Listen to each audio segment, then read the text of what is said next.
Hey kids, this is Hex-Ray Vision with Tech Talk number 26 coming at you live, where we get deep into the technicals of all your questions, and we cover a lot of interesting projects and tech that we're hoping to see develop in our ecosystem with the RH ecosystem and the Pulse Chain ecosystem.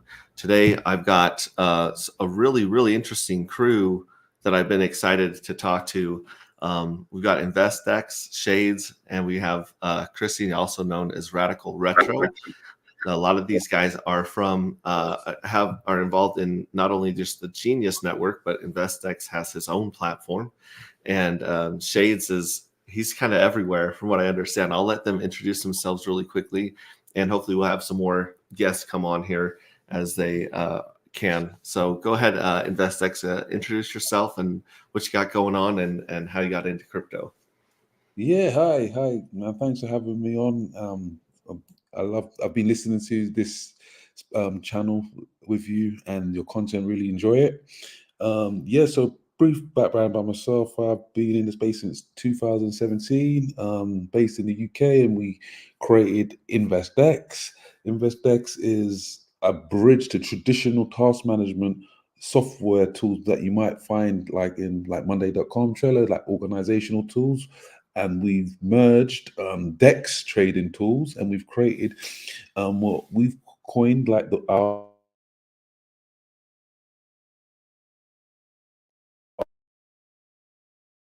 own workstation, which is like our flagging, a vesting scheduler, risk management tools, portfolio.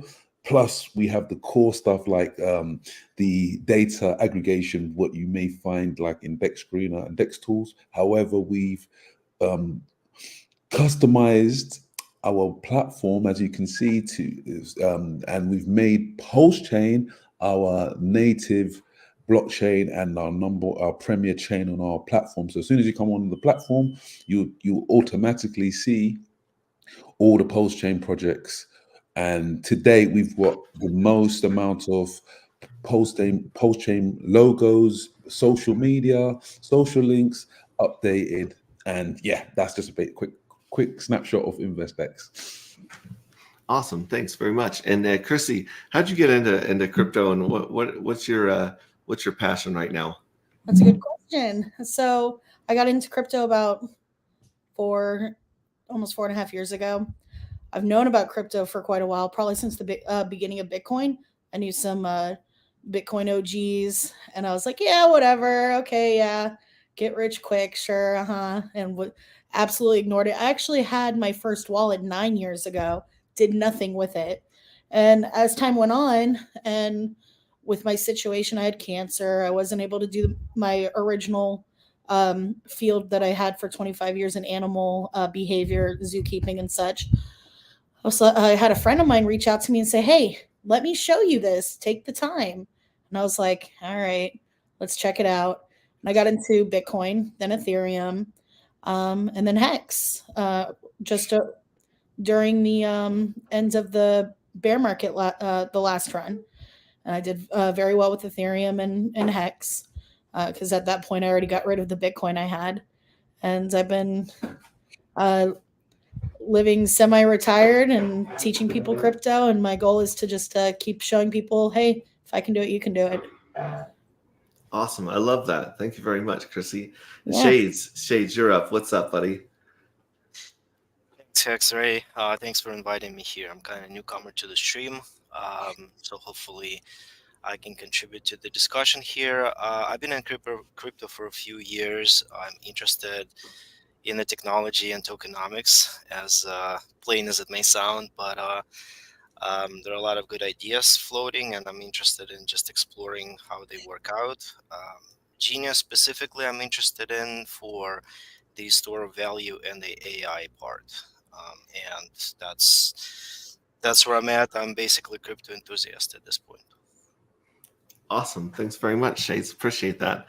Now, I would like to cover as much as we can about Genius, because I've been trying to figure out that ecosystem myself. It's on the surface, I guess in one line, you could say it's kind of like AI meets the natural laws of the universe, That's like a kind of a simple way to put it. But then you start trying to figure out how AI and the laws of the universe actually function in mechanics, and it gets deep.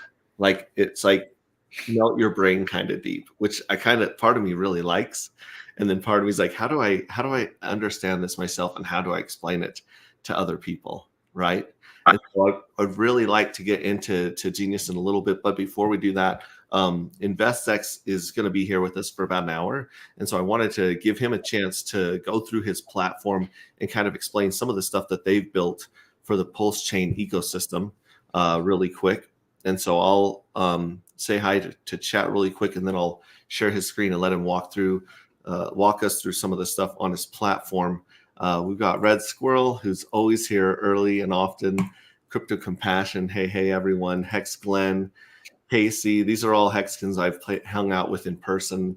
Francis Powell. I also threw up the Tetra link for their Telegram. So if any of you guys are interested in Tetra's working on automating a lot of the strategies and compounding systems that we're trying to use in Pulse Chain. So that's something we're definitely going to dive into and try to get Stu on here soon. Jay Pond's in the house. We got Hex Monkey. Robert Janito's here. Good afternoon, everyone. Hex Kong, BJ Alati, Bird Dog's in here, aka Scotty Utah. He was just asking me about some updates on our project. I can get into that later. What's that? Oh, then we got Zion Consulting. Very good. Bird Dog's in the house. We've got Hex Force 1 in the house. Goody oldie. We got Ovidian Hex. Don't recognize that one. We'll have to wrench him and give him part of the wrench army. Got Bird Dog says, pumped to see Alex's project too. Lord knows what RH has up his sleeve for PulseX. We got Marshmallow. What's up, everyone? Just Seasawing. Good to see you. Clintrons. Academaciated is in here. And Janik. Good to see you, Janik. So thank you very much. Now I'm going to, like I said, turn the screen over to InvestX and let him walk through his promo, what he's got, him and his crew's got built for all of us to use. Go ahead. Yeah, thanks. Shout out to everyone on the live stream. So as you see, this is the homepage. We have these highlight boxes. The first highlight box we have is dedicated for Pulse Chain. It's Pulse Stats. So you can see here the prices of Pulse, PLSX, Hex, plus the sacrifice rate. So you can see currently we're 45% down from the first round. We've also got something really cool, which is the combined price of Hex, which you may see on other projects, but how we differ is when you click on here, which is the chart icon, we have the combined chart, also all of the combined liquidities, pools, 24-hour volume, and also, which is really cool, if we click remove the chart so we can see the transactions. As you can see, we show the transactions and trades occurring on Pulse Chain and on Pulse and on Ethereum. So if we click here, you see the Etherscan, and if you click here, more importantly, you see PulseScan, because recently we're now hosting the IPFS links for all Pulse Chain projects. So quick, easy to use access. So for example, you don't have to click two times to get or download the files. We started integrating that from actually earlier today. It went live, so that was great for the space. So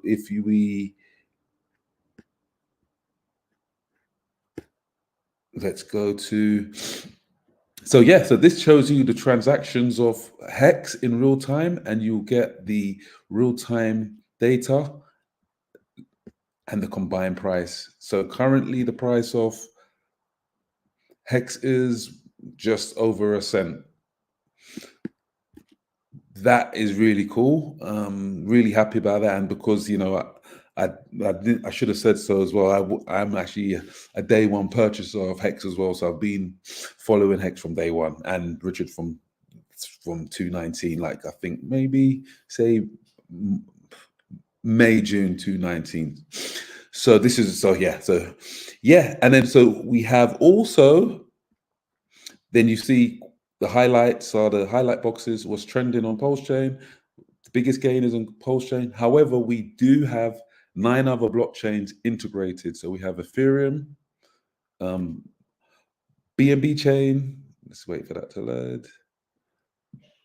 And then we can just go through like Phantom, Arbitrum, Optimism. And why that's good is because when we're promoting InvestX, where not only are we showcasing Pulse Chain and promoting InvestX, we're also promoting Pulse Chain and vice versa. Each chain can, cross expose it to each other's alpha, because the idea for InvestX is for us to provide alpha so that people can find projects early. So how we differ from even the competitors out there, which would be like DexScreen and DexTools, on our top ranking page, we're the only ones that have like a 5-time price ROI intervals, because we've also included the 7-day to the main page. And I think that's cool. So you can get an overall snapshot of the market. That's what I like to do. I'm a trader as well. So these are some of the tools that we have. We've recently, also for the Pulse Chain, integrated Proteus. So Proteus is a DEX aggregator. And once you click the buy or sell button on any pair, so let's do a random pair, it will automatically pre-populate that pair if Proteus has listed it. And then you'll be able to buy that token through Proteus. And Proteus is really good for finding the best prices across each DEX. So that's another great tool specific to InvestX. DexTools, DexScreener doesn't have that. And we recently also, this is going to be going live tomorrow, we also have the embedded chart feature. So any pair for any project, you'll be able to copy the code and then just add that to your website, and you can integrate us. Now, how do we separate ourselves again from the other screeners? It's what I was talking about originally. We wanted to introduce a more traditional task management organizational suite, and that is what we've called a workstation. So when you click on the workstation, this is an interactive calendar. So I'll be quick. I don't want to be too long. So today,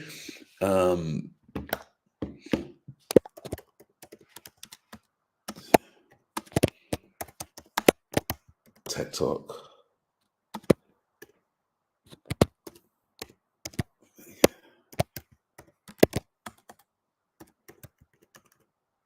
My eyes are a little bit bad.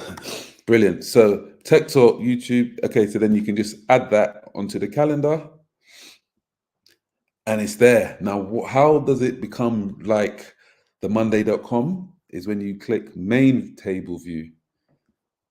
And as you see, you get the main table view, and then you can basically put together like a strategy and what's happening. So it's an AMA, what we're learning about each other's projects, and then so forth. And then if it's for an up and coming event, you can just set yourself a reminder for that day, and you'll get an email alert. And then and the idea of this is just to keep you organized and basically bring in real life events to invest X to your so for example, if you go into the gym, you can set things, and like as you can see, I'm tracking like the CPI, the FOM meetings, and I'm just setting myself reminders, and it just helps my day. And for a trader, this is really good because this is what it's about. It's about being able to manage your day, understanding what's going on with the macros, understanding what's going on actually in the current market. And then we have a few other tools, but I don't want to over talk because I know that you have some, the genius guys, and I just wanted to just give a nice quick summary. And if anyone's had any questions, then I'll be happy to answer them. Awesome. I really appreciate that overview. And I like the interaction on the calendar because we've all got stakes or mines or all sorts of different things going on in different coins. And it is very difficult to keep track of that just on your phone. So I like all the options you have here on the calendar. I was going to ask you if you can bring up your multi-charts that you have. I did like that one because you can kind of see the markets move in sync with each other. I was going to say the same thing. I was like, you got to show them the multi-charts. Yes, I was like flipping out when we were on a live together, and I was like, thank you for this. Thank you for your gift to us with the multi-charts. We need this. Thank you. And, so what we've actually done, which is, so there's other projects with multi-charts, but we're the only ones that have multi-charts specifically for the Richard Hart ecosystem. So if you click here, this button, it pulls all the Richard Hart projects up. So you got the Pulse chain, PLSX, DEX, there's incentive token. Then you have Hex on ETH, Hex on Pulse, and then our custom charting tool that we have, which is the combined chart. So basically, you can get a nice, quick overview. But if you want to create your own, you can, let's clear this so it's just simple. You can just create a template yourself and just by adding the pair, whatever your favorite pair, and automatically you can have up to 16 charts. And if you really just want to be quick, you can just click this one, which is another one I like, which has Pulse, Bitcoin, Wrapped ETH, BNB, AVAX, all the chains that we have integrated, we have. And why this is good, it gives you an overview of what's going on in the market. I am a trader, so I like to know what's going on in Bitcoin. I like to know the ratios between Pulse and Wrap BTC, ratio with WETH, and so this is the multi-charts, and we will be adding a few more custom default pages. We actually have one for the top memes. So these are the top memes in the ecosystem. So if we click here, you have HOA, RBC, PP, Pepe on Pulse, Pulse Doge, Pussy, M3, Moon, and the idea is for the multi-charts, and everything we're trying to do is just to tailor things and just make everything intuitive and just easy to use. So that's the multi-charts. Awesome. I appreciate that very much. And we can get into the Tangang discussion a little bit later in the chat. I know people are bringing that up and want to discuss Tangang, but before we get that, and then InvestX, do you guys have a token as well? Is that correct? Yeah, so we have a token. It's the Invest token. It's you wouldn't believe the story, but now you mentioned it. So we launched in 2021, June, and we launched on the BNB chain. We did pretty well, but the thing was, as you know, that was going. It was like 3 months after the blow off top for Bitcoin. So ever since we've just been we've just been in the bear market, right? We've just been going down with the bear market. So, however, I think with our community, they've really stood behind us because we've proven that we know how to manage our funds, run a business, and we are still here. However, because we were super bullish on Pulse Chain, we moved all our liquidity over the day before the SEC FUD, and we'd locked it. It was a Sunday. We locked all the liquidity on Team Finance, and then the Monday, the SEC the FUD came and it was a black swan event, and that was it. Our liquidity was down. So it's been quite a time. However, us coming over onto Pulse Chain fully in terms of we brought over maybe 5,000 wallets. And also maybe from those wallets that came over, maybe to say that maybe 300 to 500 active users. Obviously now it's kind of gone a bit down. But however, we're happy because we've been over here in, showing our commitment and just building within the community and getting the feedback and just creating something really super cool and just preparing for the bull market. Awesome. That's beautiful. I can't believe how much time and effort you guys have put into this platform and how many options and features you have. Now, as far as the token's concerned, the Investec token, does it give you anything special on the site, or does it have any special tokenomics that interact with the platform? Yes, so great question. So the major utility is that the token, which is the Invest token, will give you access to premium features. Since our project has kind of, the prices went down and so forth, and we want to make sure that we have more users, we actually have made the majority of the features free, like more of a freemium process currently. However, there is a tool, which is the risk management tool. So if we go here, and if we go to this icon here,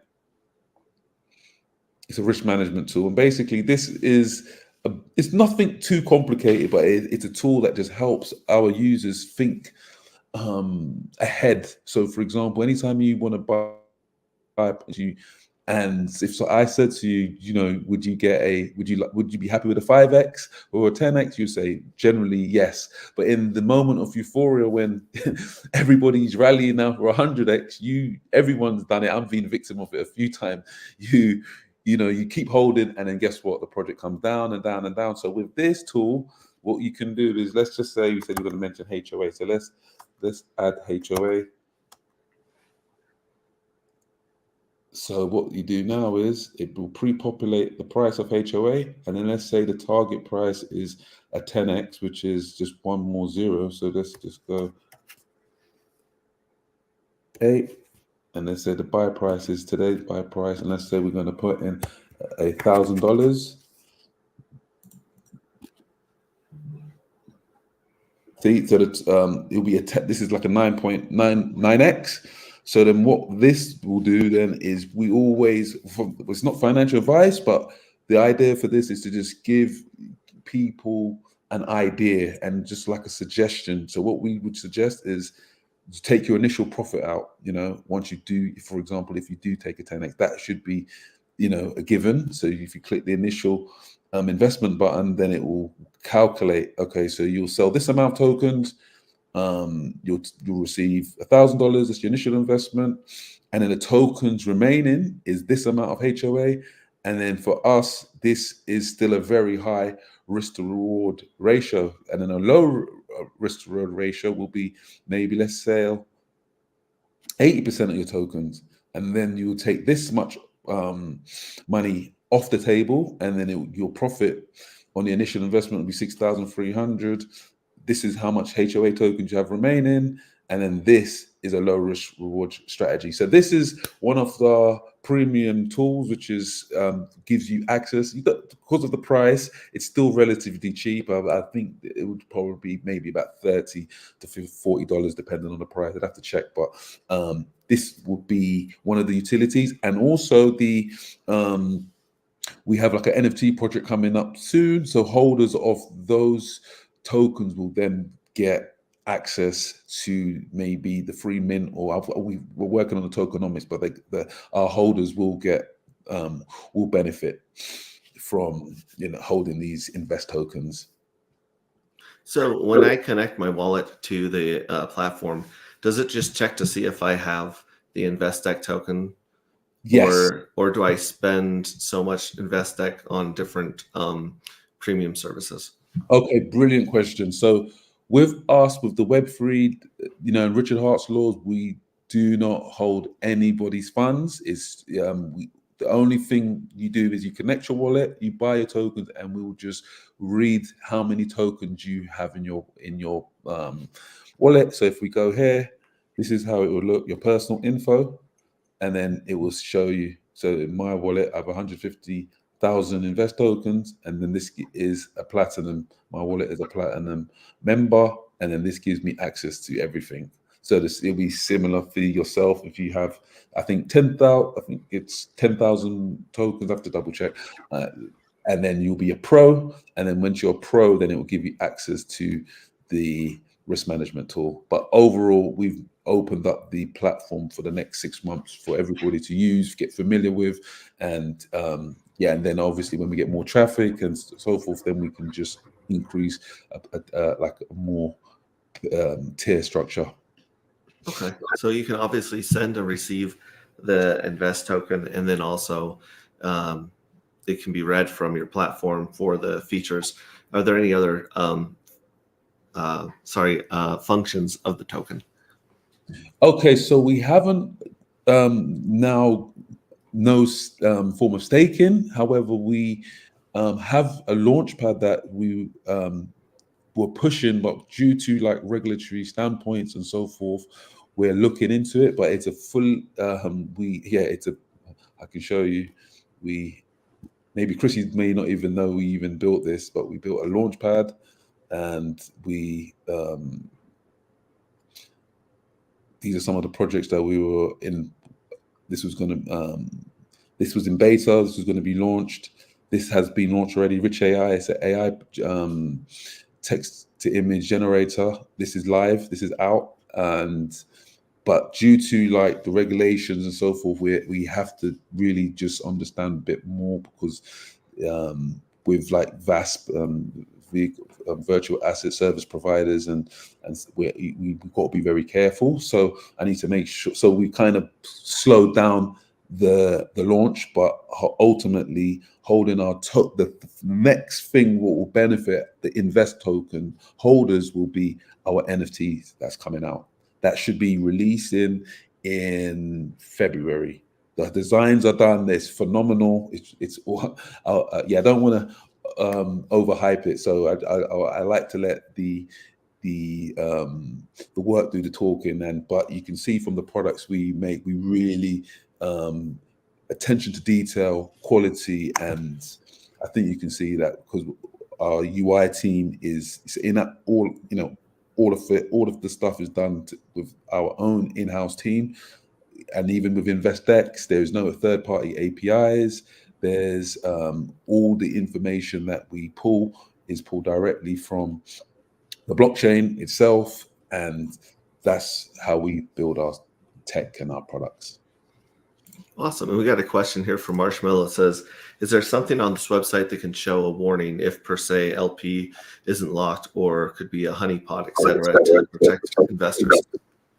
Great. So currently what we have is the low liquidity warning messages. So projects like, if we look on these are the biggest gainers. So if we look here,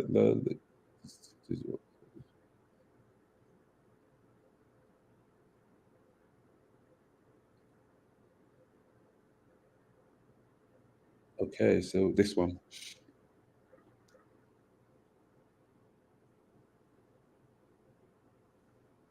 I think I've got too many tabs open. Okay, so as you can see this, we have this current message where it will tell you there's a low liquidity in this pool. However, more specific to his question, I know exactly what he means. He means basically when with Dex tools, you click on the pair, and then it will have like an audit, and it will tell you more information. They're using Go Plus security. We haven't integrated that yet, but we will be doing that in the future. That's on the list. A great question. However, we do have like our own score, which basically gives you a snapshot of what we deem how well a project's doing. So, and it's based on it's an algorithm, it's our own formula, and it's basically, you can see if there's low volume, low liquidity, transactions and pool, and yeah, and then you get the overall score. Okay, and then he was asking, is there a swap built into the site? And you said it's connected with Pitius, correct? Yeah, so it's a good question again. So as you can see, Bill was being listed on Pitius, so you can just swap it here, and then you just connect your wallet with them. As you can read here, this panel is sourced from Pitius. You interact directly with them. We don't earn no fees. We do not facilitate the trades, but however, we added the portal so that it's just like I don't know if you guys remember PooCoin. It was just like for me and I was in trading groups. We just like to be able to look at the projects and then just as soon as they list, you got the charts, and then you have the ability to buy. So that's what the idea of this is. Beautiful. I love the way that that's integrated in there. So does anyone else have any? I'm looking at the chat for any other questions about InvestX first. Looks like we covered marshmallows. Some shout outs for Alex, RH. Some people throwing shade at Adam from Vibra Finance. We'll get into that, and I'll let him reply himself if he gets on here. He's got the link, so hopefully he'll be showing up. But yeah, as you can see, X-Ray Vision, that see like Hex, all of the projects we've reached out to the teams that haven't reached out to us. We make sure that we get their we get their logo. We try and show as much information as possible for each project on the Pulse chain.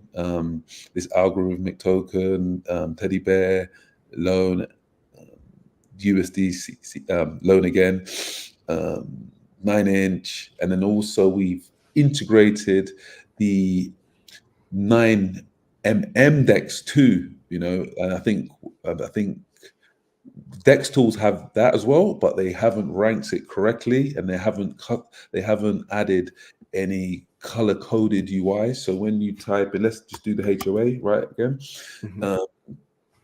We've labeled all the DEXs. So you have the Pulse chain, and then you also know that it's 9mm V2. This pair is 9mm V3. This is 9-inch. So then for traders, they can just watch where the liquidity is and where the money is flowing and so forth. So, and it's just so easy to use. So that's another USP from us. Awesome. And I'm gonna throw in some praise here because I have to. Sorry, InvestX, I'm doing it.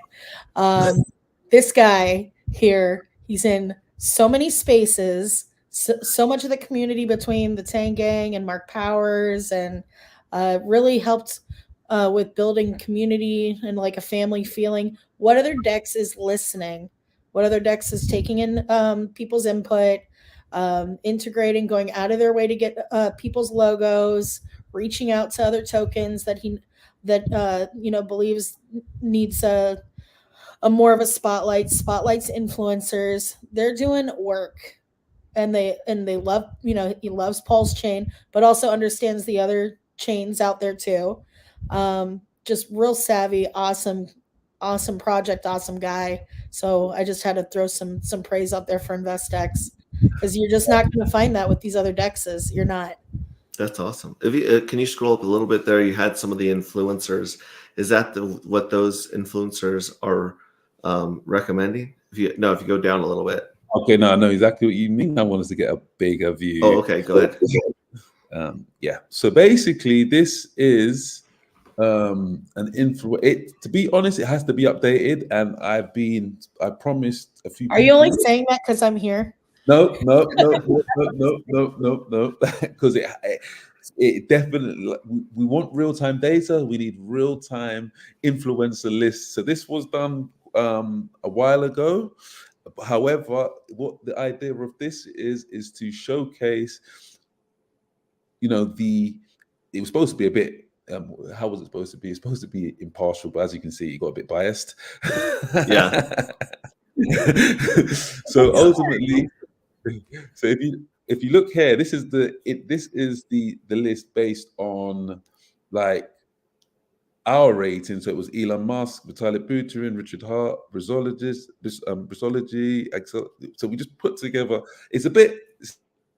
It's how should I put it? It's speculative, right? Mhm. However, what we did. So this is like a speculative view from us.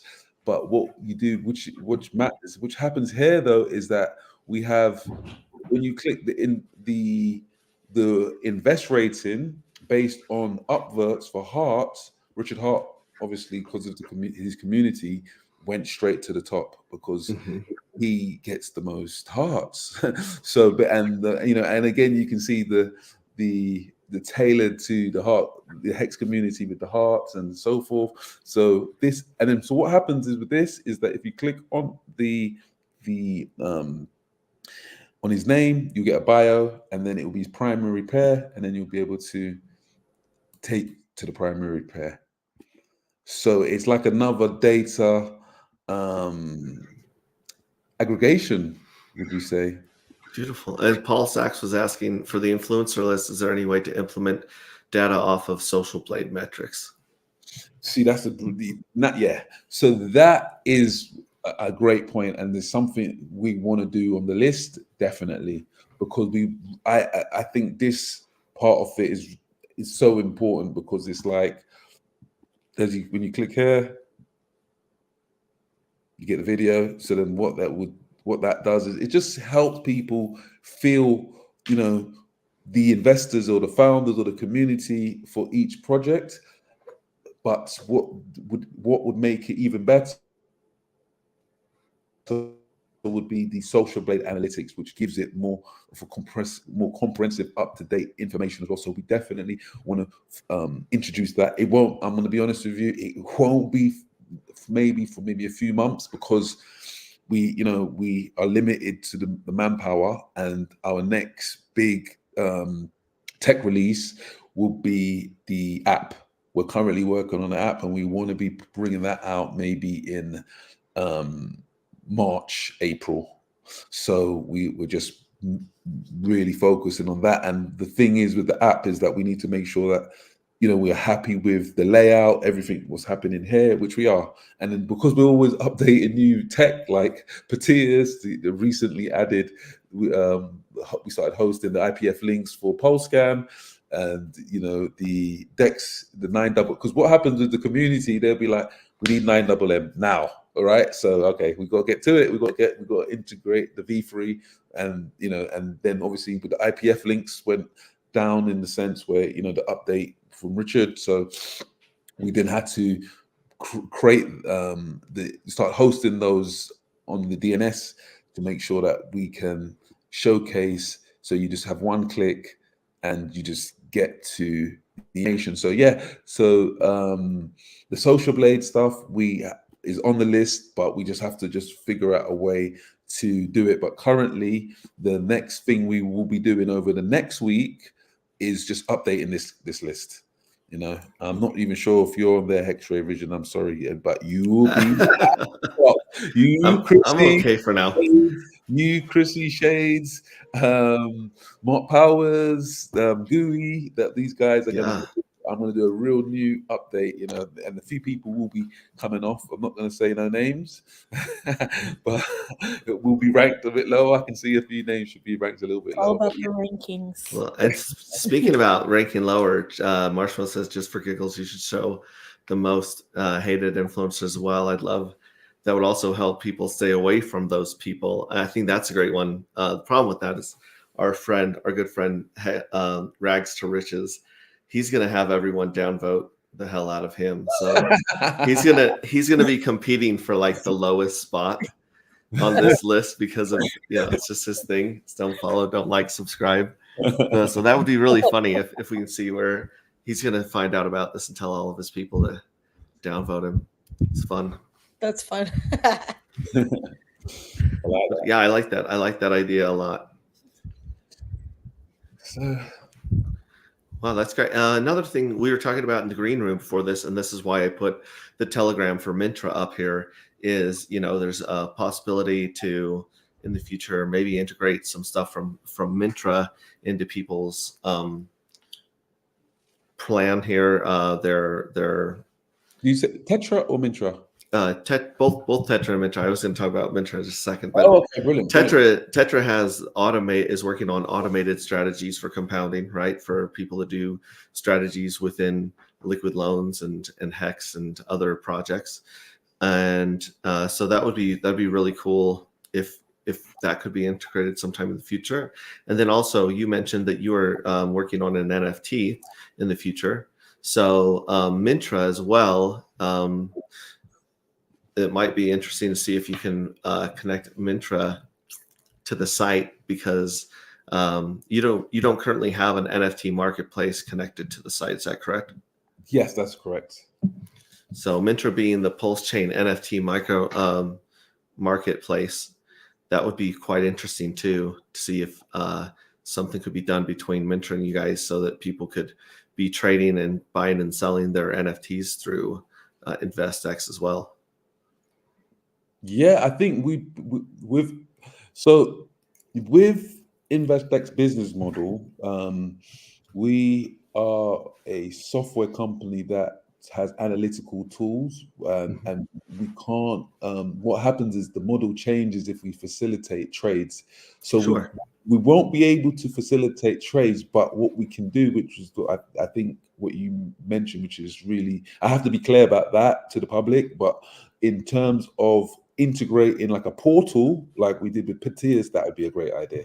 I think that's an awesome. Yeah, exactly. Kind of like Patias, where it's like it's linked, so it's kind of like it's there for people to use and keep an eye on their NFTs as people get further into the NFT space. Yeah, that's great, because people love NFTs. I mean, and I think there's going to be an NFT boom coming soon. Never financial advice, but yeah, I think Right. so. Well, and that's great. We're looking to change the game with we have a token and an NFT coming out that work hand in hand with each other. So we'll be. Yeah, could you tell me the name? Could you tell me the name and I'll type it in? Is it? Well, we haven't launched yet. We're trying to get to audit right now. So we're in the phase where we're trying to get our stuff audited, so that we have kind of a 4-month head start before we start sharing our goods and how it works. That'll help us with the copycats when we launch. But we'll be getting that out pretty soon. Me and Dawn. Wow. So we're excited to share some of the stuff we've been working on there.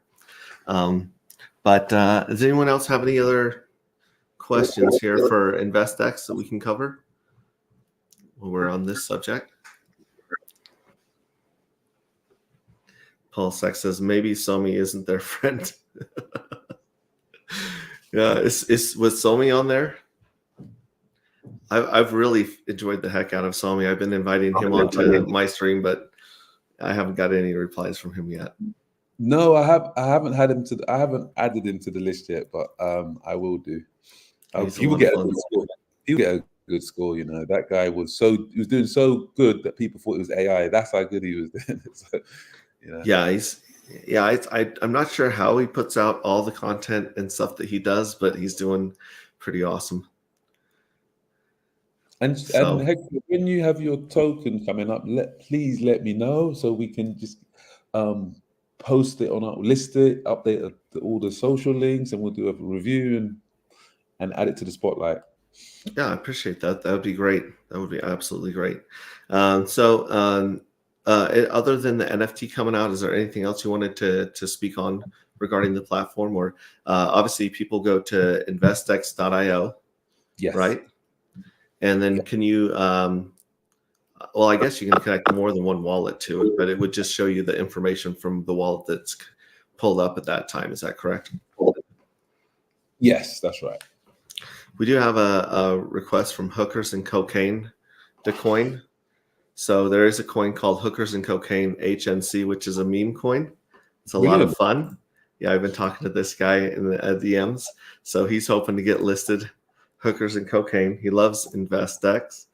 Okay. So what I would say to him is if he could join our Telegram group and DM us, then in there, then if I'll ask all the questions. What I will need is the transparent PNG for the logo, I'll also need all the social links, and just to let him know that the more we just updated our algo for the score. If you have no links, you get an NA and you get less for score.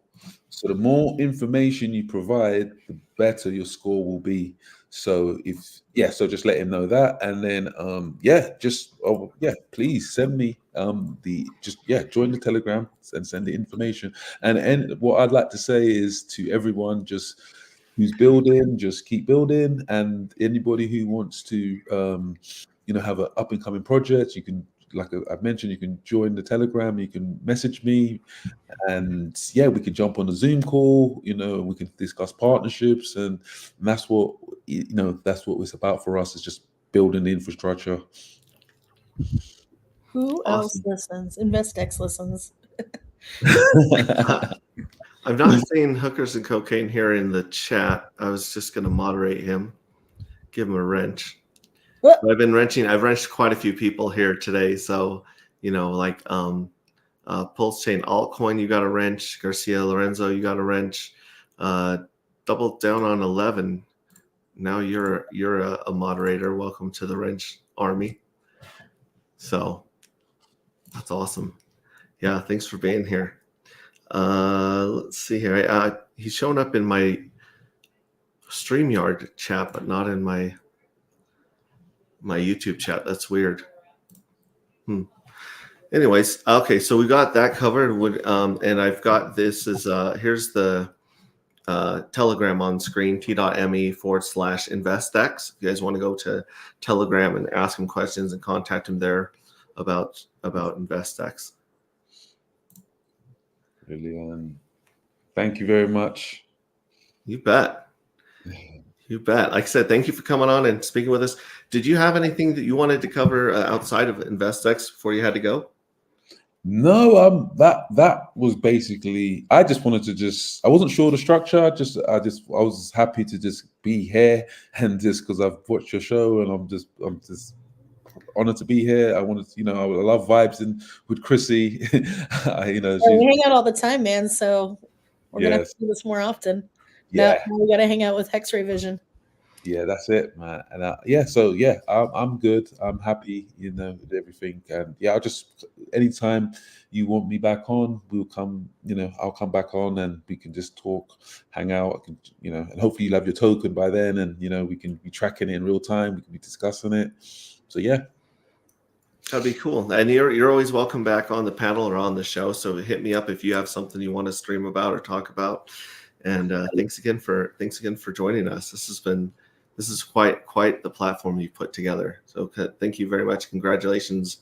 And we really appreciate all your hard work. Oh, thank you very much. I'll hang about for maybe another 20 minutes because I want to be here for the genius, because that's one of I always call it a blue chip. Oh, my word for genius is a blue chip. So I want to be here for that. And then, I will have to shoot off in a little bit. But You awesome. Awesome. All right. Well, let's jump into the genius token here. I wish I had the ability to play one of those clips. I got a clip that I watched that was that Robert sent me a link to it, and it's the first one that shows up when you launch the app. It's got Richard Feynman talking on it. It's got like the insane visuals and music. I don't know if you guys have seen that clip. It's like how the world works, how to think differently. Are you guys familiar with that clip? Like I said, I wish I had it up and ready to share, but I've watched that clip probably 40 times. Just because wow! It's just like so beautiful and immersive and stimulating.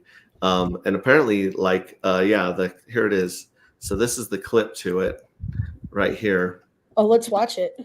I wonder if I can share the screen. I can never get the volume to work. I never hit the right volume button on here. So let me see if I can actually pull it up here, because I'm sure I have it up here already, actually. So I've watched it so many times.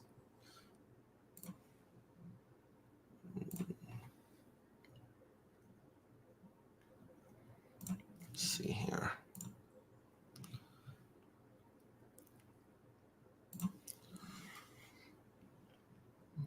Genie TO Curiosity.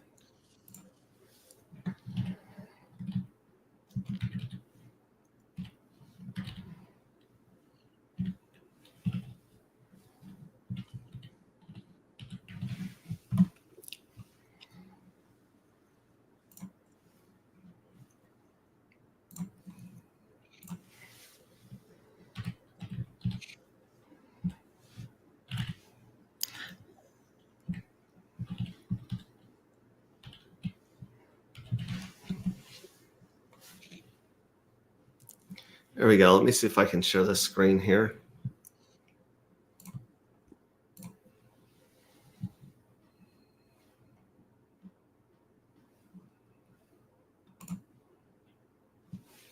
Also share tab audio. There we go. So this should work. Does that show up right there? Yep. There we go. What we're looking for is how everything works. What makes everything work? It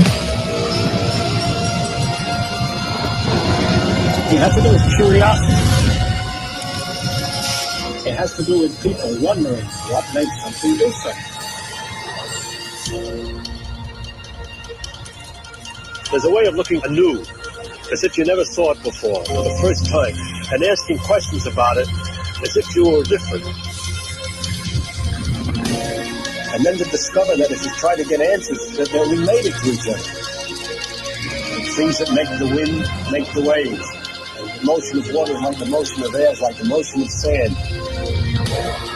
Things have common features. Turns out more and more universal. It's almost unbelievable. The truth is so remarkable, so amazing. It's incredible. Take the world from another point of view.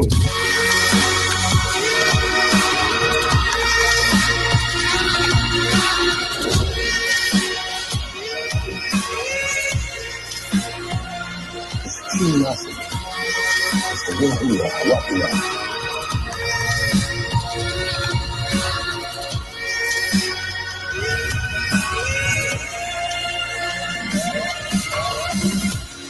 Just like a runner gets a kick out of sweating, I get a kick out of thinking. I can't stop. It's curiosity.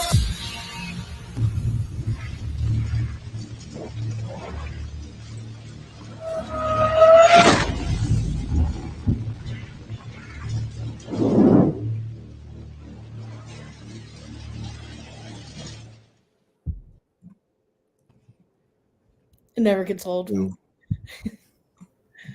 There we go. Yeah, I'm frozen here. Every time I share screen, I get frozen, so I'll have to come back on. But yeah, I was rocking out. I was geeking out. That's like the 50th time I've seen that. Never gets old. It's so great. Yeah, and I was trying to figure out who put that video together, and apparently, like the guy disappeared that was making those videos and content. Yes. And I guess he had a bunch of videos about Hex and Genius as well. So if we can find those and get into those would be great. But yeah, I love the feel of that and the theme of that. So anyways, that's if that doesn't like get you interested in going down the rabbit hole or checking it out, it's pretty interesting. How did you guys find out about Genius and get involved with it? Well, for myself, there were a few people who were involved with, into Ethereum and into Hex. And there was a video that came out that was a Hex Flex that was talking about Genius token. So I went a little deeper into it and seen the white paper, and I've been in before the sacrifice, so I got in. It's still super early. We're still early, being in the bear market, but I came in around that time and had the opportunity to really go in and help the community grow and such. So yeah, pre-sacrifice times is when I found out about Genius. Yeah, it's Hexflex video for me as well, but much Oh, was later. it? I Yeah, don't. but I just kind of didn't like um follow that sacrifice, but I came in later. And I just kind of read the white paper and got interested in that. Yeah. Genius is a hexflex. So I don't know if some people are aware of that, but RH said himself, he said, hey, if you can make hex better, make it better. And there's even a few people who have been involved with hex who are involved in Genius as well. Yeah, it's so I came in at that time. I feel like it's technology that just came onto a different level. It's newer. Um, there's a lot of moving parts that make it completely different. Where I think it was easy for Hexicans to kind of go, "Hey, what's that?" Especially it being a hex flex. Mm-hmm. And is there a founder? Is there a team of founders? Are they doxed? There's I think 3 people who are doxed. They're all co-inventors. There's quite a team because there's so many different avenues and different parts. It's almost like a framework. I would call Genius more of a framework. I I don't remember how many contracts are even involved. Shades Well, is it now or after upgrades? I think we're talking now. about Let's say now before upgrades. six or seven, Yeah, six or there's 6 or seven 7. altogether. Yeah. So there's 6 or 7 interacting smart contracts, correct? Yeah. Yeah. So the school of thought here is that how do you drive synergy off of multiple different areas, right? Is it one thing does well and it just like composes together with other features and just kind of start building things that way, or do you toggle off of each other? And so in tokenomics, it's probably harder to do multiple features, multiple contracts that basically kind of carry the torch forward, right? Make sure that they can actually implement the mission and the vision of tokenomics throughout the entire system versus basically creating multiple smaller features, have their own kind of ecosystem, and then maybe find synergies, maybe find band-aids, maybe find bridges between the many of them, right? And so to me, Genius went the route of thinking through how things can be tokenomically sound, extensible, viable, future proof, and in doing so basically not lose the tokenomic value across all the systems, such as NFTs, the miners, the economy, all that good stuff that we're going to talk about. Okay. And so as far as going back to the team, do you guys happen to know how many people are working on Genius right now, or? Depending on which section. Like I myself am more focused on working with the devs with the NFT side of things. And the ones to answer your question earlier on those that are doxed is Robert and Alex, who are docked, who are the co-inventors, some of the co-inventors, and then there's an independent security auditor because it's been audited a total of 3 times, but the independent security auditor was also doxed as well.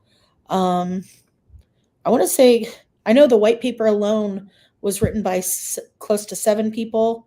I want to say I've heard the number of 13 of into development, but it could be more because of the NFT side of things as well.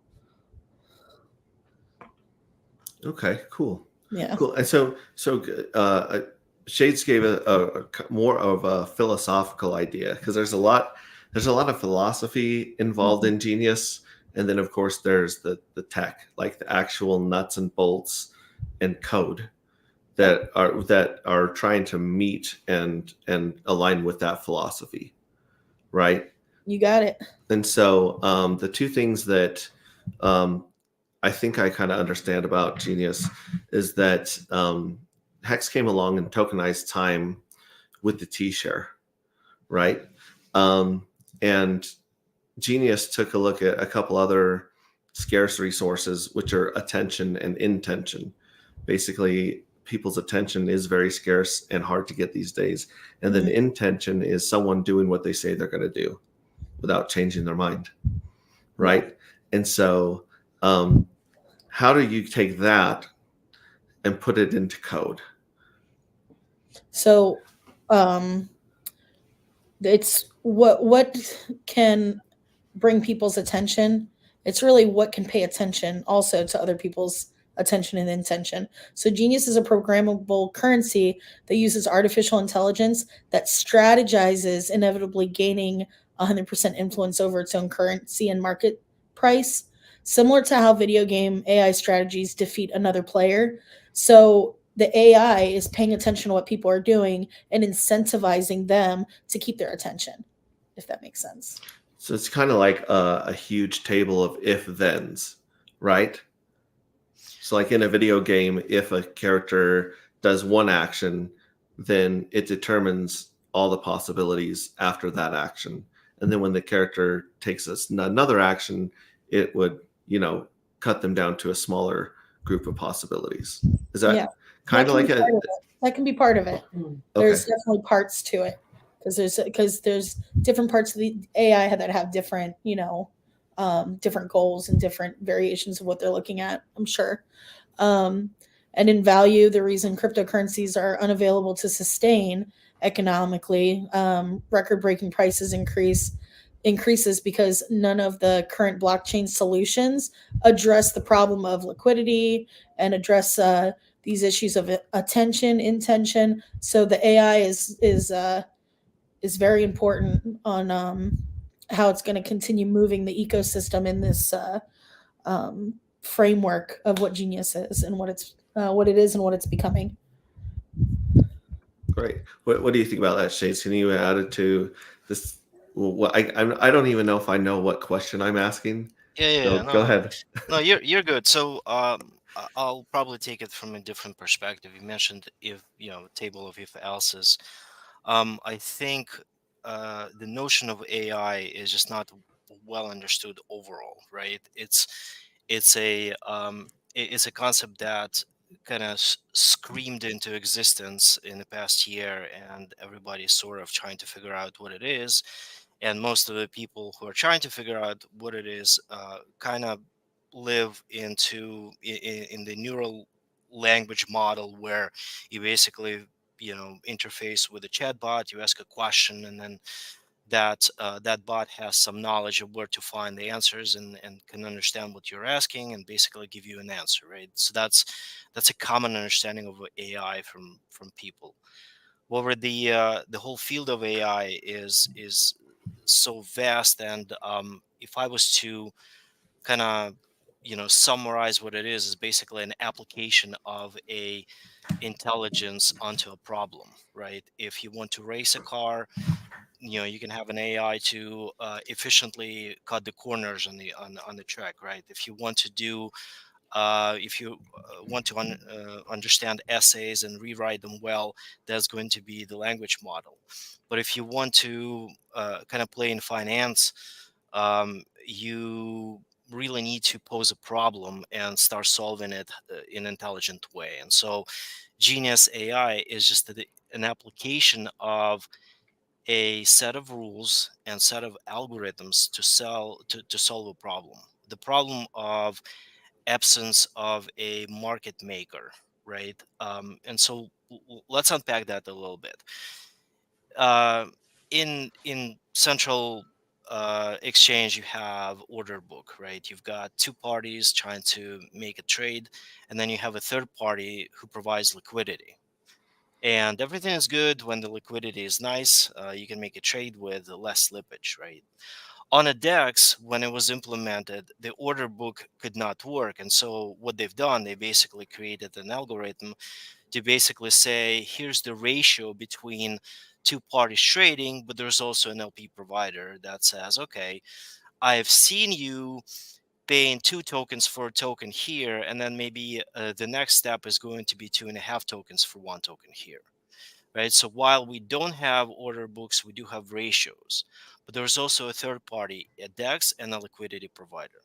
So the innovation for Genius is essentially taking it one step further and saying that what if we have a market maker middleman that is code through and through without having human participation from decision making perspective, but do have human intake of the intent of trading the 2 tokens for one, or two and a half tokens for one, right? And so if we were to look at the liquidity that way, AI in Genius is essentially solving the issue of a middleman for a DEX having internal liquidity set up, and essentially not only knowing its own price, but figuring out ways to predict the new price and giving people choices to trade on that price. And so you have two parties that are trying to trade Genius, but the liquidity provider and liquidity market maker is an independent arbiter that is uncoercible, uncorruptible, unbribable, right? That's what AI is trying to achieve. It's trying to achieve a hold on its own price. And once it's done, then essentially you create an economy, because it's just two people meeting in the market and exchanging cash, right? It's how it's always been, and that's how crypto is trying to solve the same issue, coming full circle through the order books, coming full circle through market making into a entity that is intelligent enough to be able to bring the two parties together, know its own price, and influence its own price. That's one aspect of Genius AI. And the other aspect of Genius AI is essentially um, using a network of miners. And here miners are your, your common uh, staking mechanisms and other protocols, right? But it's just a mechanism that is being extended to create a network of miners that feed into a ratio of participation. Radical Retro talked about intention and attention, and so miners is the intent to earn yield, right? So AI and Genius, is basically taking it one step further and saying that's a network of miners. No longer you will be the individual miner earning the yield. You're going to be a network of miners. Not only are you going to be earning yield for yourself, but also you're going to be helping the system of creating the balance and predict where the market is actually going. Because what happens during the cycle, on the upswing everybody's buying, and then on the downswing everyone is selling. How do you make sure in the store of value, how do you make things more smooth and keep things kind of in balance as an economy would, right? And so here the miners act as buffers to calculate the next move for the entire ecosystem.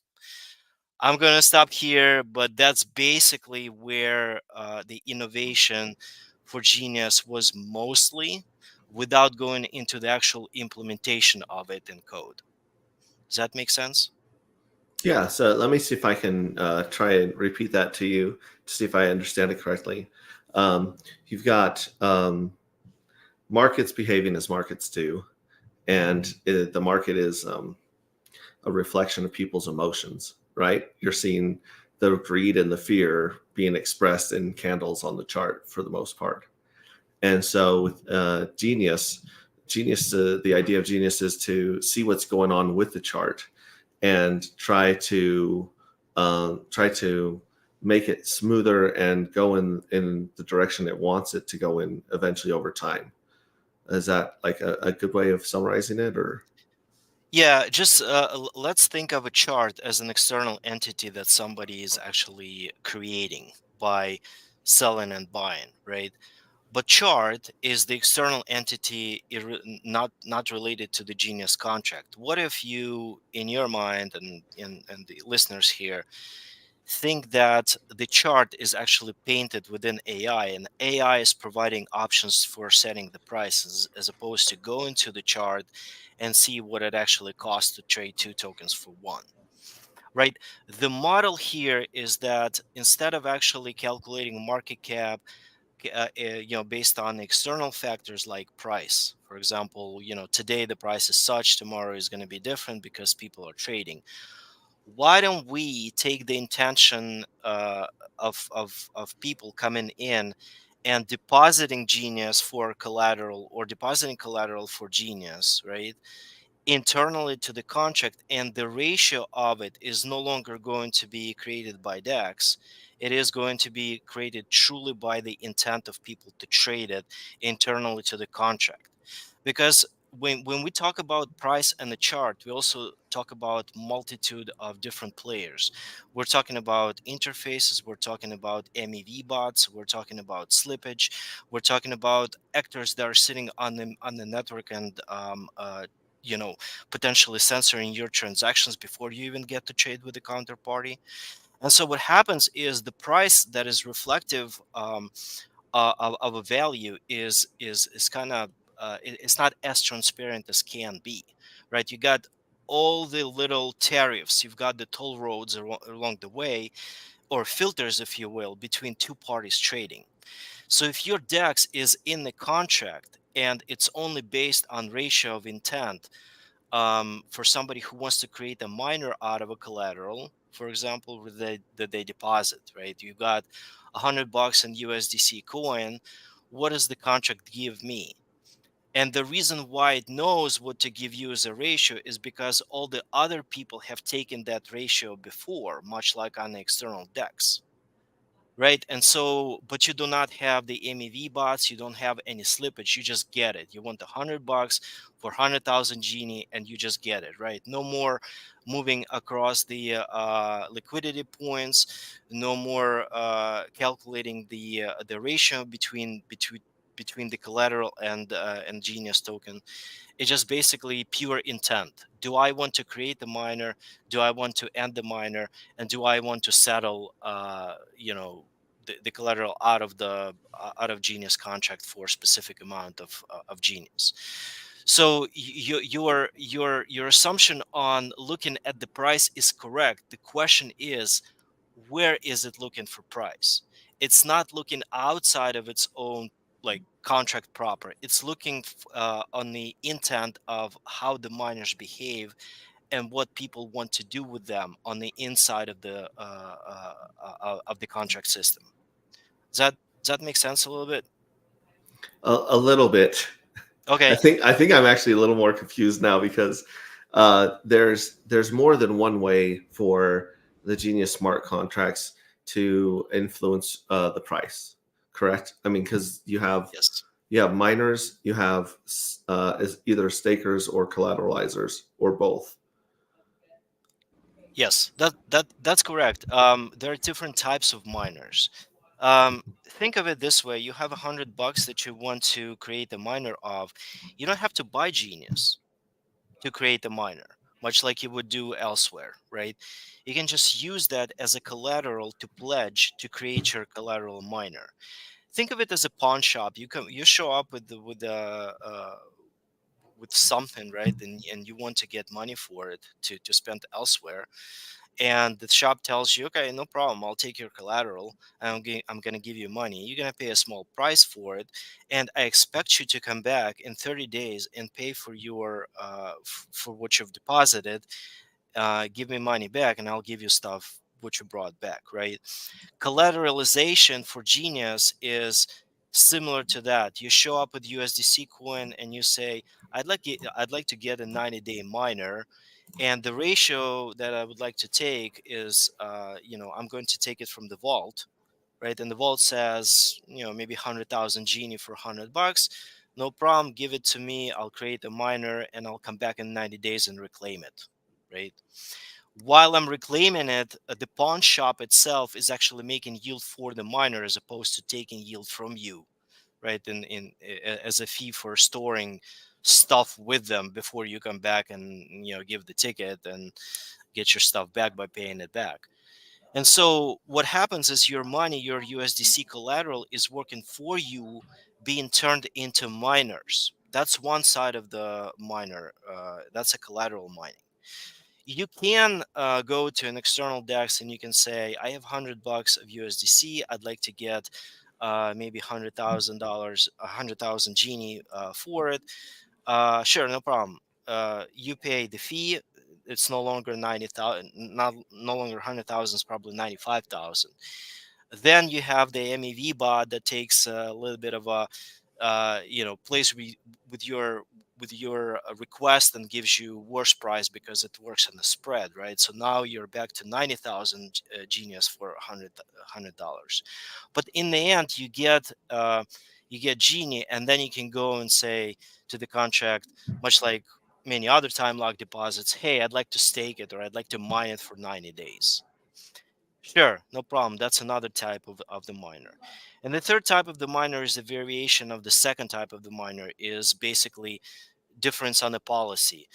Different restrictions. Do I want to be near cash? Do I actually want to be earning less yield or more yield? And we can go into differences there. But the two major types of collateral of miners for Genius is the collateral miner, which you pay for in collateral, stable coins or native coins, and direct Genie miner that you can work with, much like in other collateral protocol. The difference is that the collateral miner doesn't look at the price on the market. It looks on the price of the intent to come in and basically take the rate, that proverbial pawn shop that you come in and you say, okay, I'd like to collateralize my car for $100,000. The pawn shop says, okay, right? So there is no price looking on the market. There's also only valuation for the pawn shop, and you looking at the value of your car. Will you get 100,000 Genie for it? Will you not? Right? And so the price, Genius changes the notion of a price. The source of the price is no longer only the market, it's also the collateral system, and those two prices may be different. But that's why the arbitrage may exist for different traders that can work with Genius on both sides. There's more to the story, but did we get to that point at least? So besides the economy of just Genie trading on a DEX, for instance, there's also economies within the Genius ecosystem as well. That's correct. There not only the static account economy as I've described with miners, but also much more extensible via NFTs, right? We haven't gotten to NFTs, but essentially the rules and the rights of taking your Genie through the collateral vault or through the Genius economy, right? Because you can there's more than one way of making yield in Genius, right? But let's just say yield as a whole without going into specifics. How you make the yield and how you determine price is managed by the AI, right? That's sort of the innovation, is rediscovering what the price is, meaning rediscovering the value of a token by using the intent of creating miners by the public and having rules extensible to and applicable to those miners by managing various rights via NFTs, right? You can extend the miner, you can gift a miner, you can create a secondary account to hold the yield for the miner while you're actually keeping the principal, right? And so you get into this whole closed circuit economy that basically starts working. You've got the internal auctions that you can take for the miner, all that good stuff, right? So that's extensible part. The NFTs come in as the extensible rights system that affect how the life cycle of your yield, if you will, right? But it is true, and you're correct, that there are two markets. There is the external market for Genius, and there is an internal market for Genius. And the idea of the AI, when we're saying that Genius will be able to manage its own price, it will obviously be able to manage it on the internal side. But then because of the arbitrage, it will pull the price in the open market up in congruence with what it's done on the inside in the collateral system. And so what happens is it's a, you know, Genius price becomes a magnet. You know, so the way collateral system is working, it's constantly trying to figure out what Genius is worth, and then the open market kind of follows, right? It basically says, well, if I've got cheaper Genie on the market than more expensive in the collateral system, I'm going to arbitrage. So over time, and we can actually see that on the chart, over time, the price is going to rise on the collateral side and is going to pull the price up on the market side. And that's without having any buys or sells directly affecting the market, only through arbitrage between the two systems. There and there it is right there. That's the alpha with Genius that people don't realize, is that the price can only go up once everything's collateralized. So we call it phase 3. That's what everyone in the community is excited about. That's what's bringing people in, because it's when they realize it's. We even have a few memes and a few videos of people when they have their mind blown when they realize, wait a minute, that's what's happening. Because once the collateral vault's open, we have charts that show it's like a blue line and an orange line. The closer they are together, and once it's completely collateralized, that's where we're in phase 3. Chrissy, could I say something? Yeah. Yeah. So what I liked about Genie is the optimized of the contract for cheap efficiency mechanism for. Oh yeah. So maybe touch upon that, and also the scrape it, the scrape miners, and also the native token auctions. But yeah, I really think it's the efficiency of the gas is really in the smart contract. The way that you guys have done it is something you should really mention. I really like that. Yeah, the devs have worked hard and tirelessly to make it as gas efficient and as possible. And we're on 5 chains, and to do that with Ethereum is, you know, we're used to ending some stakes and miners on other protocols where it's like, wow, it's almost not worth it, you know? And yeah, that's the point. Yeah, and with Genius, that's not going to be the result of ending your miners. Yeah, I mean, bull market's going to be bull market, but this is going to be efficient to where people aren't going to have that second guess of, oh, I don't know, it's not worth it compared to my, compared to what I put in here and what my miners are. You got to strategize it, of course. It's like you have only 10,000 Jenny. It's going to be a little different than when with someone who's holding a larger miner, but your average. Awesome. And I also think I want to give a big shout out to you guys for the Jenny Best site as well. That's shades. That's all shades. Jenny.best. I knew you'd like that site too. Hexray Vision. Jenny.best is the site full of analytics and where you can watch the auctions, collateral vault, what's going on with our marketing wallet, the OA address. There's also different things where people go whale hunting, and you can check out the addresses and see where people are at on their miners and get a little extra revenue by releasing their shares. Is that this one right here? Yeah, you got it. So here's the life of G, right? And this is put together by Shades. Yep, that's all him. Okay. So now this is great because we have some visuals, because I mean, when you're trying to learn something, it's easier to start with like the basics, right? Like the very basic, easiest thing to understand. And then you try to go to, okay, well, what's the next level of concepts? And then what's the next level of concepts beyond those? And with Genie, I always get stuck. It's like fighting the tar baby, right? You punch the tar baby and now you're stuck. And like you almost fall down one rabbit hole before understanding what that rabbit hole means to the other rabbit holes.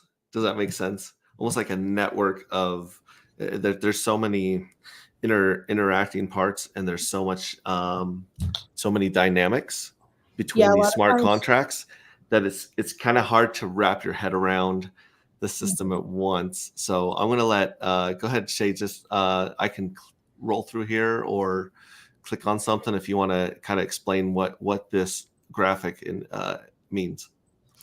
Yeah, I mean, there's a bunch of data there, but I wanted to. So, you're absolutely right. There's a lot with Genius.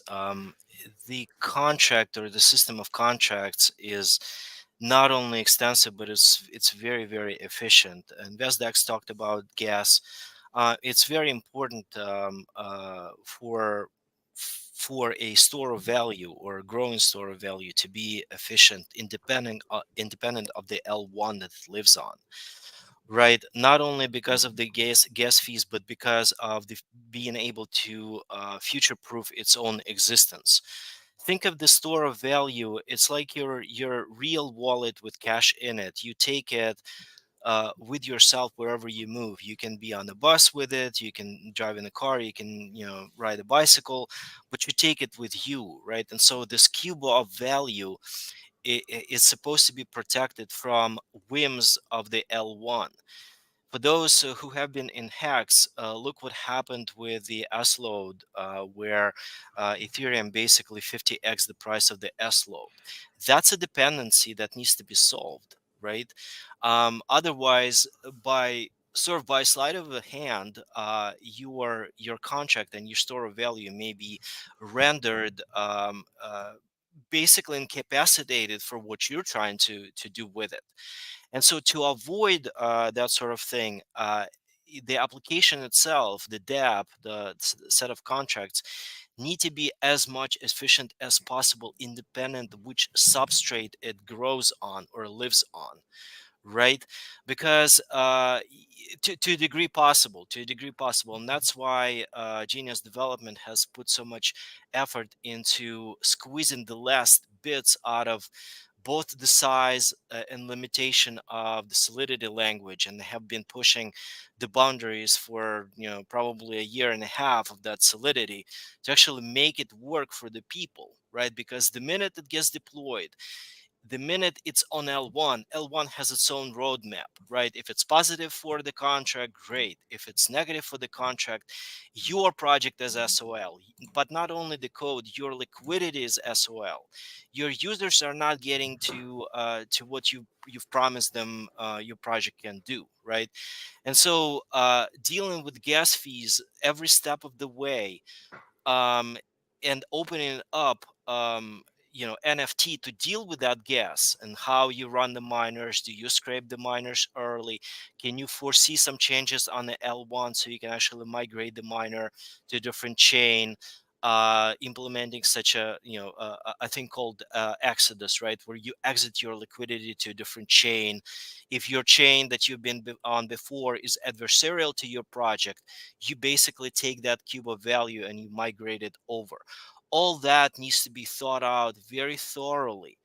And Genius, before we go into the complexity of the economy, we can say that it's future proof for that specific reason, right? You want a store of value that is not depending on hardware cost, is not depending on the L1 to a degree that everybody else is trying to get dependent on, whether it lives on L2, lives on L1, or lives on EVM chain that is being mimicked by something else. If you want to deploy it, I don't know, on Hyperledger, it will still work as long as EVM can actually bootstrap that code. But long story short, every single thing in the that went into upgrades that are happening right now is to account for all these things. So no longer you need to fork off a project and kill your liquidity and be a one cycle wonder. This is a 50 to 100 year runtime at the minimum, right? And that's what we're basically uh, working off of. That's the base premise. That's the base case for it. And so if we bridge a little bit to why the yield is generated this way and why we're talking about economy, is because economy not only allows two people to meet a trade, but you also have a market on terms on the terms of both the market maker, the seller, and the buyer, and that's a win-win-win situation, right? And therefore my my infographic here at the front, Genius represented as an economy. It's not only the miner, it's not only individual miner, it's a network of miners that play within the economy. The miner economy, you've got the economy for royalties, which we may get to, that have to do with NFTs, right, where people can actually make royalty off of their NFTs and then deploy NFT miners, if you will, not only to affect the miners that exist, but also create another entity of your NFT and get royalty for it. And you've got other economies such as summarization. Coming back to what time lock deposits and why it's so expensive to end the miner, for example, like take 360-day time lock miner that is being, depending on Ethereum gas cost, is because there's no daily summarization in it or weekly summarization. You essentially accrue all the fees, and then 360 days later, you drop a miner and say, okay, well, now what is my bill? It's like you're going to a bar and you open up a tab for everybody in the bar. And then, 3 hours later, you basically say, hey, what's my tab? And your tab is going to be huge because everybody wants to drink and everybody is happy for you to pay for them, right? And so summarization economy minimizes that tab for every single miner. So no longer you need to wait for an undetermined amount of gas to pay for your miner. You can actually you have a cap. For example, 30 days or 20 days of the cost of the gas that will require to pay for your miner. So, and the economy part about it is that the beauty of it, that those calculations are being done by the community and community members who actually do summarization to help every other miner in existence get paid for it. So that's real income. So Genius is not just the miner making yield, is the economy that generates velocity of incomes for people. Somebody may do summarization every day and get paid 10,000 Genie for it. Somebody may say, okay, I've seen a stale miner that I'd like to release shares for. They get paid 26% of the value of that miner. Somebody may say, I'd like to sell NFT and have that NFT make revenue for me. They can do that. Somebody can say, I'd like to buy the NFT for the right to extend a third party miner or scrape some yield from it. And therefore you have the velocity of that economy going on and on and on, independent of the yield the miners are making. So you have multiple sources of income in the economy that sustain synergistically the burn, the reward, and the royalties that participants of that economy are making. So that's a 30,000 foot overview why Genius is not just a suite of contracts, not just to serve the miners for the sake of making yield. It is a true economy that is extensible and that has been designed to be viable in the future, independent of what substrate it runs on. And therefore it is on 5 chains right now, right? Because it's a defense in depth for somebody to decide, I'd like to stay on Ethereum or I'd like to stay on Avalanche. If you look at the fees for Avalanche for the past month, you've got a 1,200% increase of fees on Avalanche just because of the popularity. And if you think that your L1 wants to be popular and it will achieve success, your store of value has to be independent from it, but use it as a hosting mechanism for your value.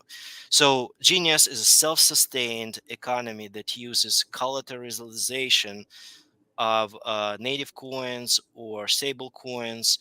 It has mechanisms like mining, time lock deposit, right? To basically to help make one part of the yield from the active miners.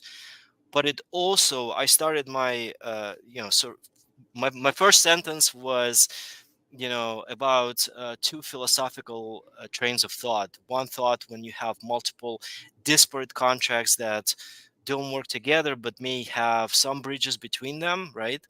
And so it's a valid system. uh, but the other side of the story is it's a synergy between multiple contracts that work together to create an economy.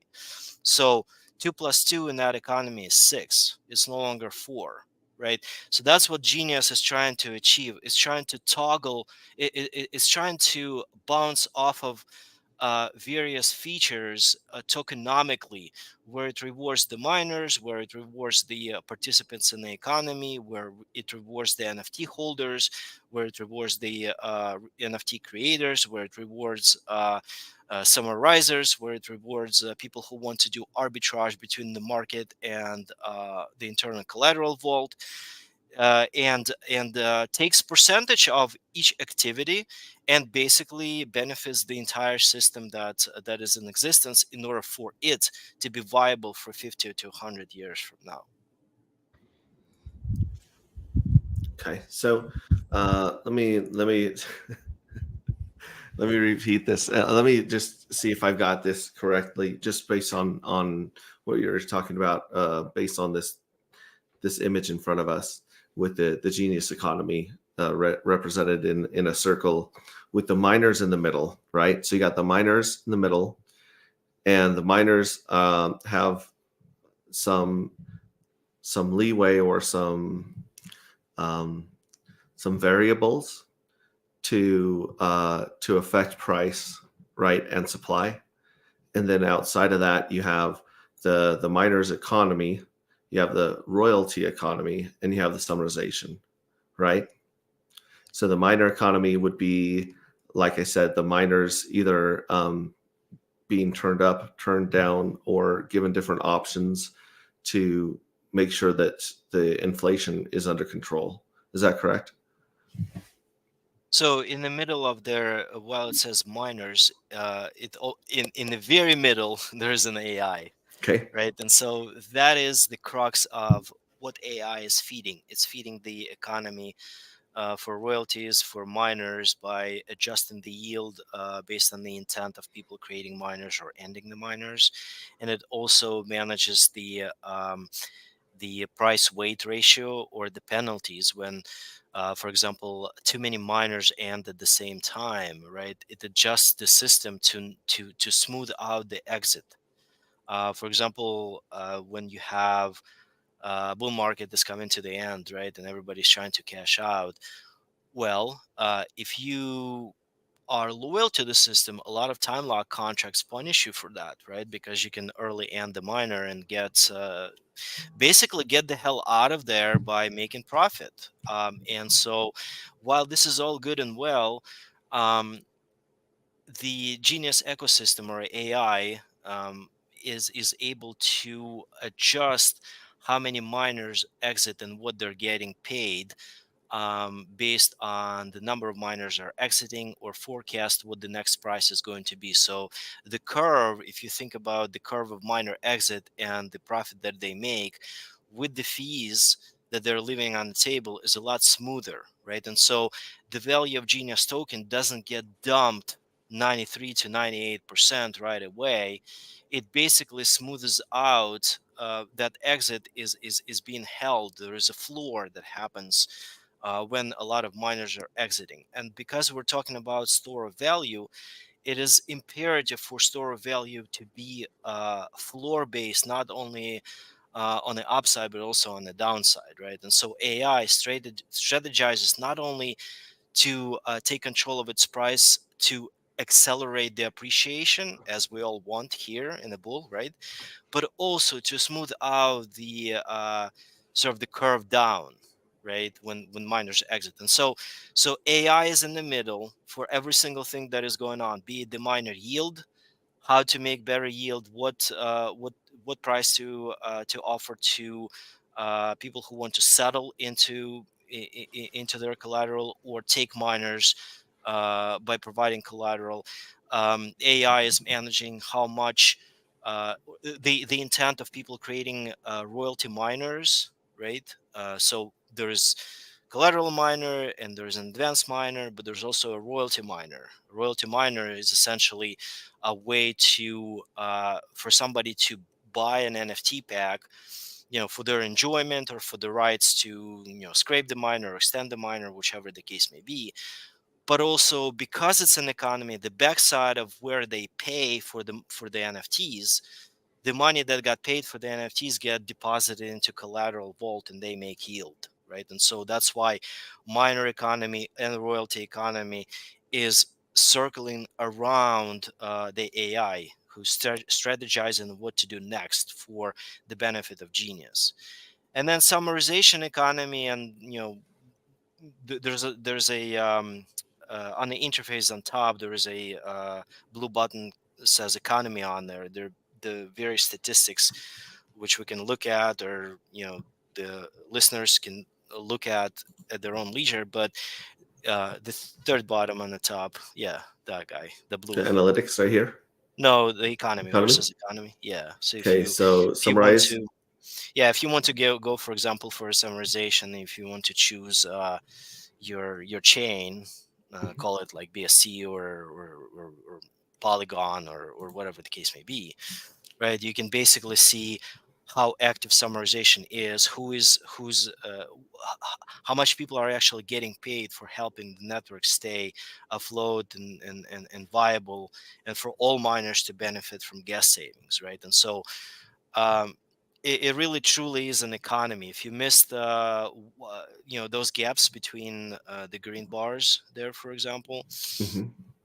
Yeah. are the missed opportunities where the network didn't get summarized. And what happens next? It gets summarized twice, right? So people get paid 2x the amount they would have gotten paid if they did summarize on a daily. And so there are arbitrage opportunities. If, for example, gas fees are too high, nobody wants to summarize that day, and maybe tomorrow the gas fees drop, then somebody comes in and makes 2x on that. So this is definitely not a deep dive into the economy and what those things represent, but it kind of shows you that the economy is not only the miner making yield, it's also the auxiliary and like supporting features that make people go in. For example, if I'm a trader, I don't even care about summarization. All I care is about making arbitrage between the market price for Genius and the collateral vault price for Genius. That's where I live, right? I don't care about summarization. If I'm an NFT creator, I may not care about summarization either. I don't care about hunting whales. I don't care about making money by releasing shares. I don't care about arbitrage. Maybe I'd like to get royalty on my NFT, right? And if I'm the miner, I only care about making yield off of my miner. I don't care about NFTs. Perhaps maybe I want to keep my miner to the maturity, or maybe I am strategizing to play it safe and say keep my miner for 50% of the time and then auction it off and make my money back that way, right? And so all these, so that's why when Radical is talking about intention and attention, those two things applied strictly and egotistically to their own domain. Somebody who wants to trade well, somebody who wants to make money summarizing, somebody who wants to make money with NFT royalty. Only playing in their own sandbox benefit the entire Genius system because there are fees that are getting burned, because there are rewards that are being pushed to miners, and because there is inflation that is being intelligently distributed to active participants of the system, right? That's the economy. The economy that allows multiple tiers of participants create a win-win situation for them without having a zero-sum game on the exit when the bull market ends, right? And it continues to allow economic opportunities into the downturn for the years to come, right? By creating a floor, and all of that is being tied to the AI foreseeing the price movements. Okay, Yeah. so I'm just trying to make sense a little bit of the analogy of the bar tab and the summarization. So for Yeah. instance, you got like 100 people in the bar and they all have their own tab. If they all go to pay, Visa or MasterCard's going to hit you with a fee, or they're going to hit the bar with a fee, right?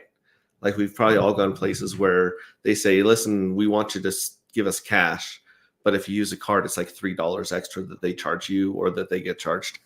So basically, it's kind of like saying instead of 100 people all paying that fee, you have one person pay one fee for everyone else and then get rewarded for taking that hit and saving all those fees. It's Is not a that kind of right? benevolent. It's not a benevolence. It's in no way a benevolent action. Okay, that's one thing to understand. The difference is in code. We've talked, we went through philosophical and the mission statement of it, but the devil is in detail, and that's why InvestDex, when he talked about the gas fee, in how important it is, while it may be not upfront, right, and it's not very it's not a really sexy feature, and it's very hard to implement, right? But the way code works is it basically says, um, don't create a tab. Everybody tries to pay a little bit, and maybe somebody comes in and help them to pay for their drink every single time they take a shot, right? And maybe there's a variation between maybe you pay every 2 shots or every 3 shots, but it doesn't get to the point when you do not know how much you're gonna pay and you're gonna get hit with a huge tab at the end of the night, right? Because your gas or the fees have been summarized by somebody else. So, for example, um, think of it this way: if you run a budget, and you don't wait until the end of the month to tally up all your spends and on all your buys, and you basically go to your spreadsheet every day and you see that you are growing in your expenses in the area A, or you're saving more in the expenses in area B, you can course correct pretty well. You don't need to get a credit card bill at the end of the month that says, okay, you've got $1,500 that you owe, and you need to go back and retroactively apply all your small little tabs, right? Only to make sense of the $1,500 fee. In a time lock deposit that is not daily summarized, that's what happens. That's exactly what happens. The S-load function that has been plaguing, or the cost of S-load has been plaguing time lock deposits on Ethereum, is because the choice was made to basically wait until the end of the month, wait to see the $1,500 bill, and make sense of how you pay that, as opposed to having to pay for every little drink that you take or every little discrepancy on your card and your tally every day, with the help of Genius itself, incentivizing somebody to come in, spend the gas to tally, to bring the tally down, right? To pay for summarization for everybody else, but also get rewarded for doing so. So essentially, you have a non-benevolent entity who gets paid 10,000 genie, or maybe 100,000 genie, or maybe a million genie, depending on when the person comes in, every day, or every 10 days, or every 100 days, or every 1,000 days. And that person basically pays for individual small tallies for every single miner, right? So that in the worst case scenario, when the gas fees are super, super high and you cannot get in to summarize every day, it's still better for the end price at the end of a month, or that tab that you get from the bar. It's not a one-to-one analogy, but it's essentially a balanced system where you incentivize somebody to go and make the calculation for everybody else, but they also get rewarded willingly by the miners for that feature, because miners like to save gas at the end of the miner end. Mm-hmm. So, for instance, let me just pull up Ethereum, since Ethereum is known for having the highest fees. We've got Ethereum here, and we've got a chart, and these are the payouts of the rewards in the Genius token, correct? So it says total Genie earned 1.3 million. Correct. So they're saying on this date, which was December 15th for 2022, someone or a group of people earned 10,000 Genie, and they did that by going onto the platform with Ethereum and running a function to settle everyone out. Is that correct? Correct.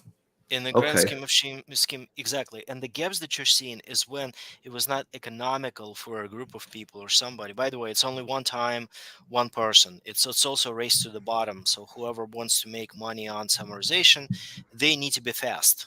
Mhm. Every day at a predetermined time, when Genius Day rolls over to a new day, this is your opportunity to make 10,000 Genie from summarization. So if I, for example, or you show up for the, for summarization, and you say it's going to cost me $10 to summarize, but I only get $3 um, for a summary, I'm going to punt. I'm not going to do it today. I'm going to have all these tallies increase for people, but maybe tomorrow the fees are going to be less. I'm going to come in and not make 10,000. I'm going to make 30, 40,000 Genie because the previous days have not been summarized well. Yeah, because you Right. can see these gaps where it wasn't summarized, right? Anywhere you Yep. see like a gap is a day that it just wasn't worth the ETH to get that amount of Genie. And then where we're seeing the green lines, basically are days that if I'm the one that goes and pays the fee and runs the function, I'm hopefully going to be making more money in Genie than I'm spending in ETH. Is that correct? That is correct. And also, you get an NFT for doing that. It's a reward NFT, which may be valuable on its own, because when we get to NFT economy, you can use that NFT to affect the rights of your miners. For example, you'd like to spend an NFT to do a function. Maybe you want to extend the miner. Maybe you would like to end early the miner and scrape the fees, or if you would like to maybe gift a miner to. Basically, there's a set of rights that you can do within Genius economy on miners that require you to buy NFTs, and therefore the if you go to if you also click on the economy, and if you go into royalty, yeah, same thing. You can you can choose. Okay. Uh, So and it, this is under a royalty economy tracker. We've chosen Ethereum right Ethereum here. is kind of poor example because of the cost, right? If Hmm. you were to change, So we to want check to out choose the a change, cheaper chain like BSC yeah, here, where we have cheaper, more of these going on. So what are we exactly. looking at here with these bars? So people in economy, people want to buy NFT packs, because when they unwrap those NFT packs, they can get, I don't know, maybe 20 to 50 to 100 NFTs, and then then they can spend those NFTs on basically it's a play token. It's a way to gain more rights and on on your miners, right? For example, you wish you wanted to scrape a yield from a miner, but you don't have an NFT. So what you do, you go buy an NFT to spend, right? And there's a whole like separate economy that goes on with subscriptions and how much it costs, and how much every action costs, and what you need to do and how much NFTs you want to get. But breaking it down to that chart, essentially, let me zoom in. I We've got a burn, an earn, and a fees here, Yeah, right? yeah, On this. right. So like for instance, we go back to August 13th, 2023 is the purple bar here. And purple stands for burn. So this means that someone burned 7,630,978 Genie tokens. Yeah, so remember when we probably briefly mentioned that, but essentially, when somebody buys an NFT, let's say I come into a market to OpenSea or Rarible, where I find an NFT for Genius, GNFT, and I'd like to buy, I don't know, 10 NFTs. Maybe I'd like to buy a pack of 25. All right, let's just say that I buy a pack of 25. I pay $100, which is equivalent of, say, 100,000 Genie. I'm a proud and happy owner of my NFT pack. I go on with my life. But the money that I've paid, the $100 that I've paid, they get sent to Genius royalty receiver contract. It's just a contract, and think of it as a mini treasury for NFT, right?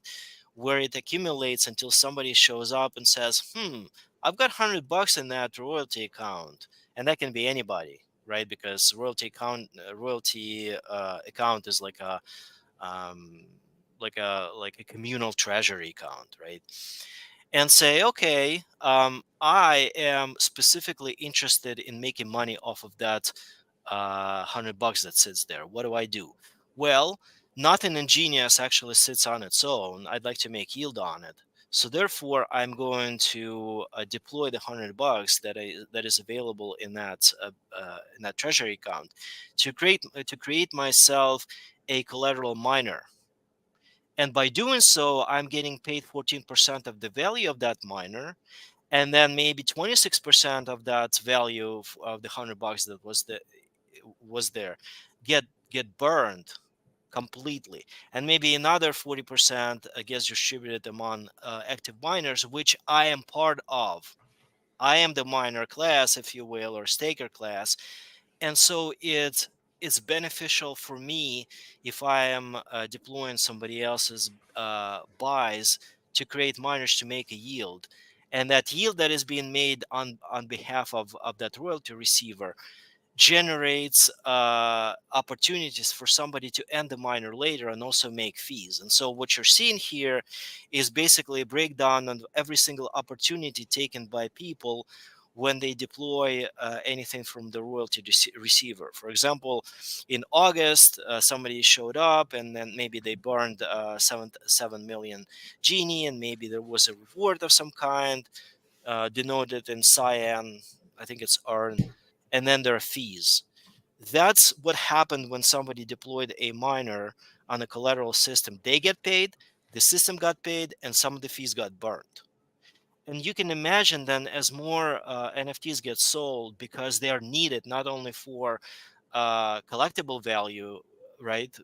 People like pictures, they collect, that's great, but they are also very useful because I buy my NFTs so I can affect my miners, and the more I want to affect my miners, the more NFTs I'm going to buy. And then somebody will come in and see my buys and go and check the royalty receiver and sees money accumulating there.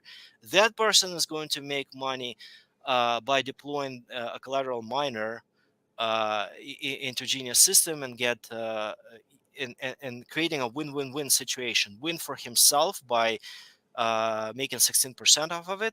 Win for Genius by creating by burning fees, and also getting paid to for the miners further on to. There are other things that get accrued, but that's beyond the point. We're getting into technical details.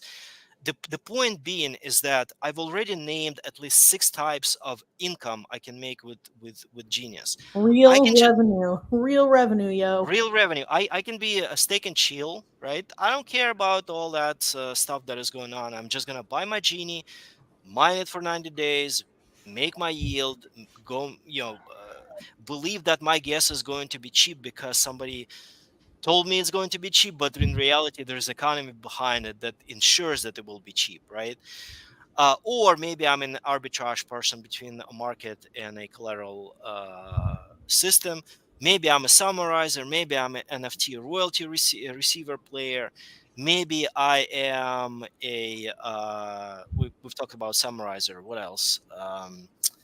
If I can cut in real quick too, because I do a lot, we both onboard a lot of people, but that's my main focus is onboarding people. And with so much going on in Genius, let's be real, X-Ray Vision, there's a lot. I see you going over there like, there's a lot. What I tell people, or I ask people, my first question to them when they're like, hey, tell me more about Genius, I'm going to say, what are you looking for in crypto? What do you like in crypto? What got you interested in crypto? And that's where I'm going to find out, are they a trader? Are they do they like mining? Do they want to pick around the D app and look for these other ways of revenue? Because do they want to whale hunt? That's where you're going to find these people where they find their one little niche, but then they start having those questions, and then that's when they can start branching out into other things. They look in the chat, they see people are whale hunting, and or they see people are using the royalty receiver and making these other forms of revenue, where we've seen people just click a button, pay gas fees, and it's like, what, they just made $1,200, or what, they just made $3, $5, what, they just won an auction. That's where it starts, getting the momentum with people. But I always ask them, what Can I ask a couple questions about the NFTs to better understand those? So you buy packs of NFTs. You can buy one or a pack of NFTs, and you don't know what feature this NFT unlocks ahead of time, right? It's kind of like buying a pack of Pokemon cards. You don't know what's inside of it, or you do know what's inside of it when you buy the NFTs. So when you get the NFT pack, you open it up, and there's just different rarities for collectible value. As when it comes to like the royalty receiver or your subscriptions into things, or for utilization, it's going to ask you to incinerate a certain amount of NFTs, and that's going to be your choice what you're incinerating. But you do or you don't know what the NFTs do before you buy them. They are just an NFT in general with a rarity.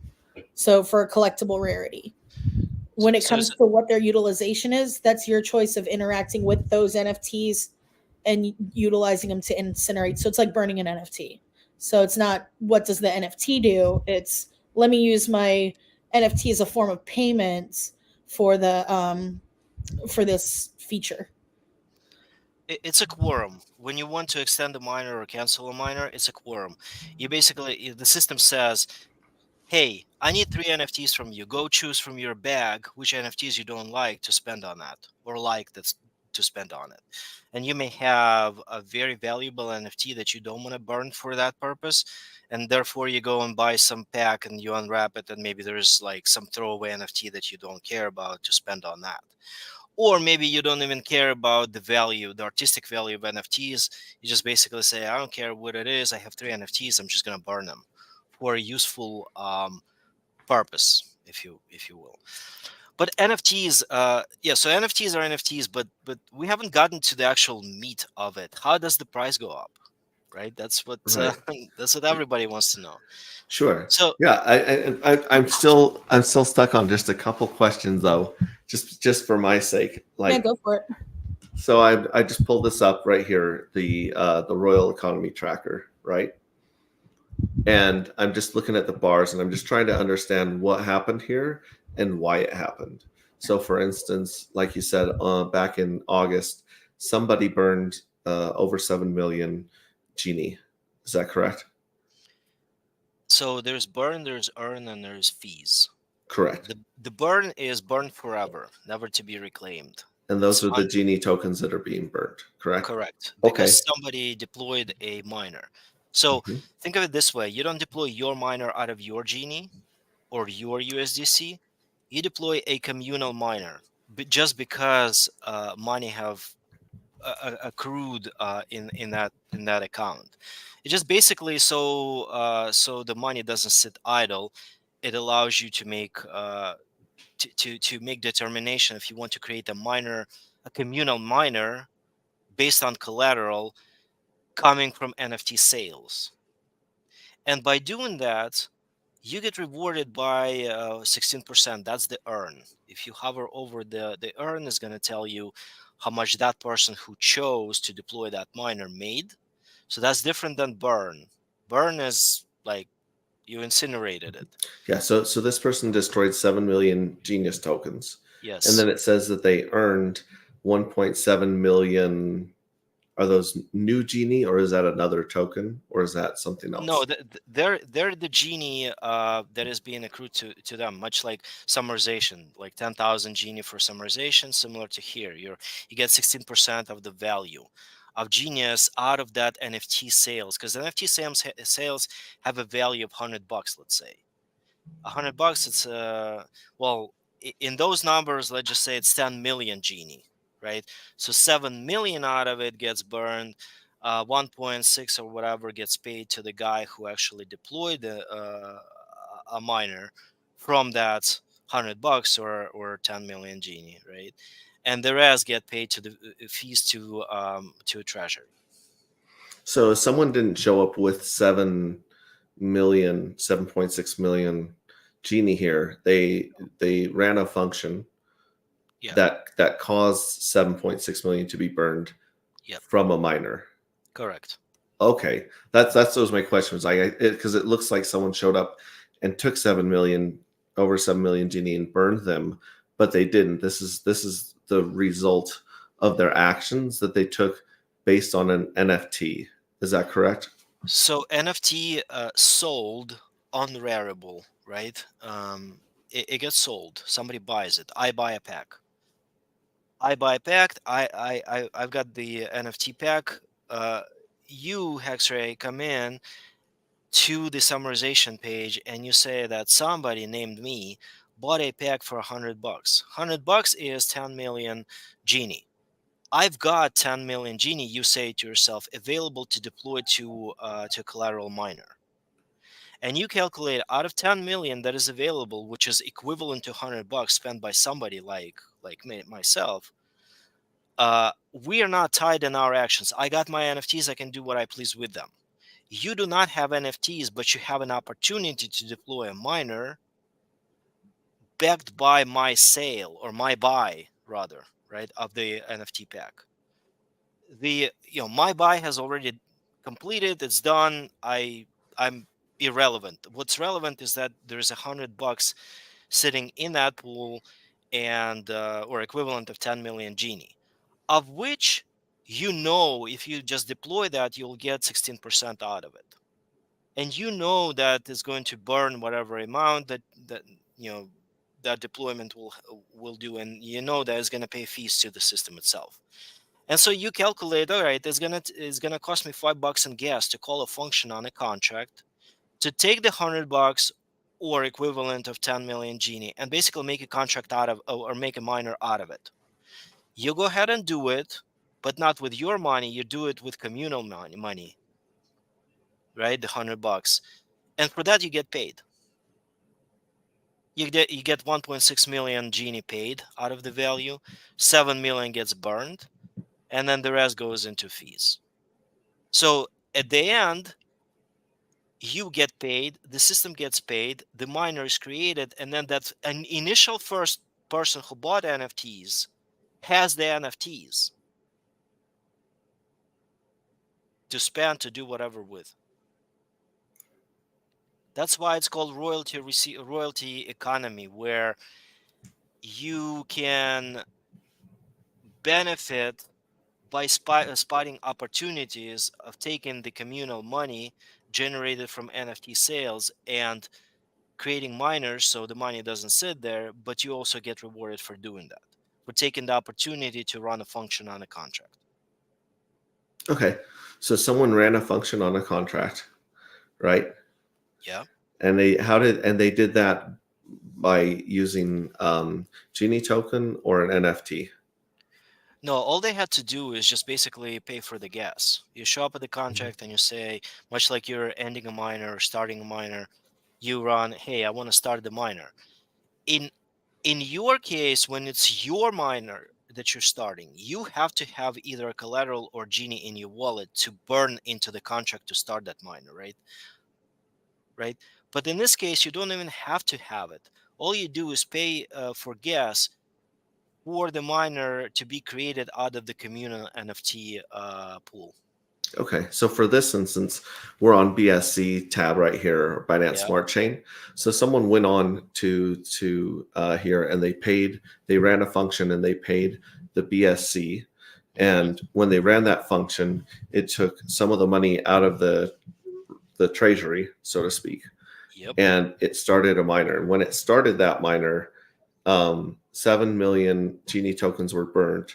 The person that ran the function received 1.7 million Genie tokens. And then, so the fee, the 1.3 fee, that fee is the BSC fee. correct? That's an additional fee. That's not BSC fee. BSC, the only BSC fee, the L1 fee, is the gas fee that you pay out of your wallet when you call the function.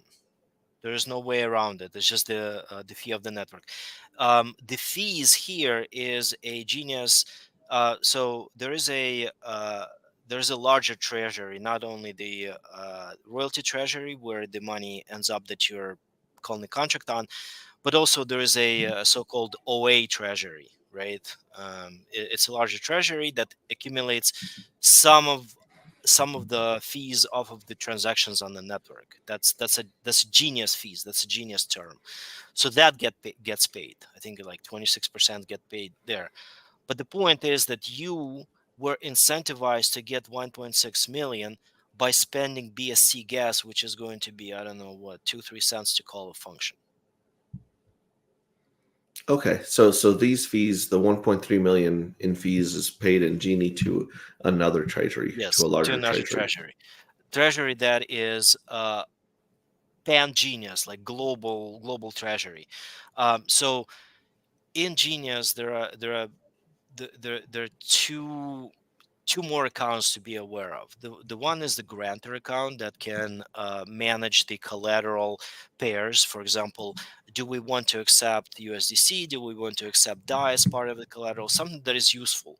When you show up in a pawn shop and somebody says, hey, I'd like to give you a collateral. Well, the first question is, what is the collateral? If you give me a rag, I'm not going to take it. It's not worth anything. But if you give me a gold chain, I will take it because it's something that in case you don't pay, I'm going to resale, right? And so in a collateral system, you also have to be mindful what you approve to be a collateral and what you don't, right? If it's a token you don't care about, you just don't approve it. And if it's something that is useful, like a native token or a USDC or some stable coin, then you say yes. So that's the feature of the grantor. And the beneficiary is a treasury that can think of it as, in the future, that treasury is going to play into the DAO that will make decisions on fund reallocation for the benefit of the Genius system. It's kind of like an account for a would-be distributed or decentralized autonomous organization, right? And so sometimes the fees are getting burned completely. Sometimes they're being paid into the beneficiary. And there's a grantor that basically does very finite tuning of the collateral system without preventing anybody from playing with it, but also making sure that a specific collateral is accepted or not accepted. Okay. That I'm starting to pull the corners together and understand this, and I apologize for stopping No, your please. Don't apologize. The That's more what you we're talk here about for. it, your train of thought, because like I said, I feel like I'm asking a question, and the question is related to 20 concepts. Yep. So you're giving me the right answer. You're just like, I don't know. I feel like I'm asking for a glass of water, and you're like, well, let's go look at the reservoir right now to understand the glass of water, and that's great because we're understanding this at a very deep level. So I appreciate that. I'm just trying to take a bite at a time, right? And this is like this is a lot. So thank you for your patience. I appreciate that. and we always say in the go ahead. chat too, it's like the more you expose yourself, the more we talk about it, the more you listen, your light bulbs will start just coming up. Yeah, because there is a lot to it. And if it's hard to just say, oh, guess what? The price just goes up and yeah, there's real revenue, and it just sounds too good to be true, then we have to break it down to that point for some people. And you're not going to catch all of it. We already know Right. that. Well, and for instance, we've got Robert says in here, it's possible to make money off of Genius without owning Genius. And he's talking, is he referring, I'm guessing he's referring to some of those things that we were talking about where you can do the summarization, you can do the royalty economy and the miner economy, which will have to do with paying fees in those native tokens, correct? Yeah. Yeah. You don't have to hold Genie if you don't want to. In fact, collateral system is based on the fact that you don't have Genie. Essentially, you are depositing $100 and you're making yield in Genius, right? Mhm. And it also maybe there's also a scenario by which you can actually settle your collateral out of the Genie on the other side. So, for example, how do we define that? All right, so think of a collateral vault. Okay, so the pawn shop that we just visited. Mhm. I'm the one who has been speaking from the perspective of depositing something as a collateral and getting the loan back, right? Mhm. I'm the one who's shown up with a gold bracelet or $100,000 car, and I want money from you, the pawn shop. Right. Well, see, the issue is with the pawn shop is that pawn shops are not profitable if they don't move the other side of the coin. They basically take my bracelet. I show up. I give my golden bracelet. Got some money for it. Immediately before me leaving the premises, they put my golden bracelet for let's just call it for settlement. Let's call it it's not an auction, it's just an offer that says on their side the golden bracelet costs 100,001 genius or dollars or whatever, right? You guys go ahead and bid on it, much like the eBay. No reserve, go ahead and bid on it. And so what happens, the dichotomy of this situation is that I can either tell my friend to go bid on it and get the money back, therefore making the pawn shop whole. Or if I have genius, I can turn around and buy my bracelet back on the backside, right? While having the loan on the front end. It is kind of hard thing to imagine, but essentially collateral system has two arms. The one arm it gives miners to make yield by soliciting for collateral, the $100 or a golden chain or whatever. But on the other hand, it strategizes to offer the higher price for the same collateral that came in through the front door.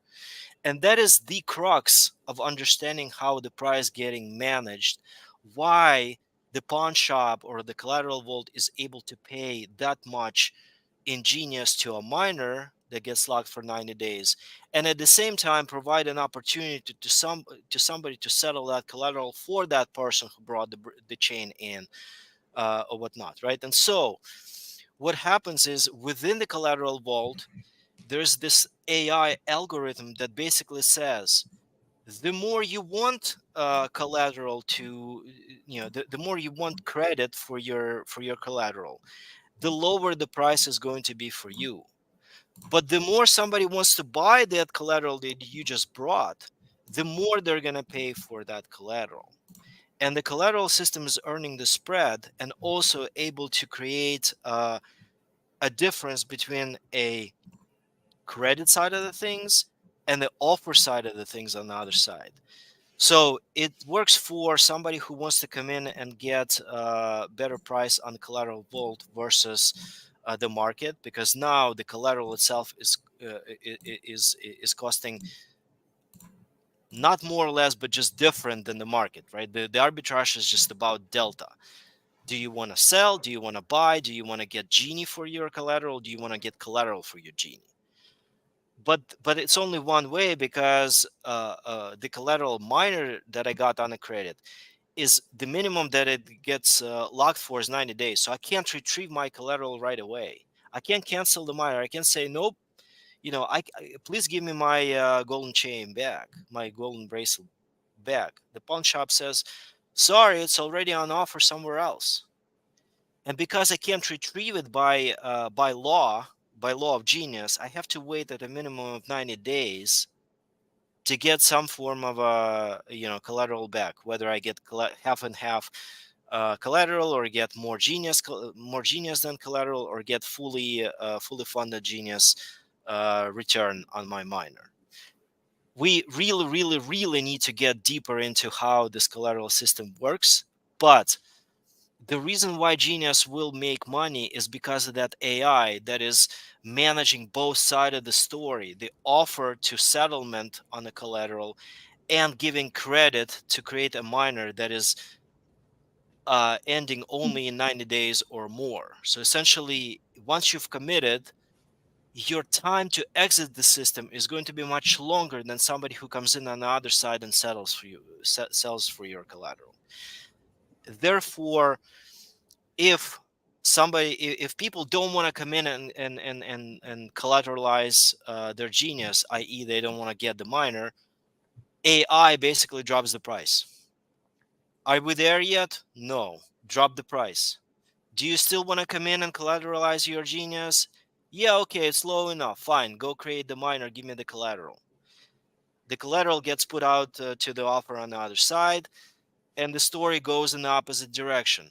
Do you want to settle for the collateral for $100?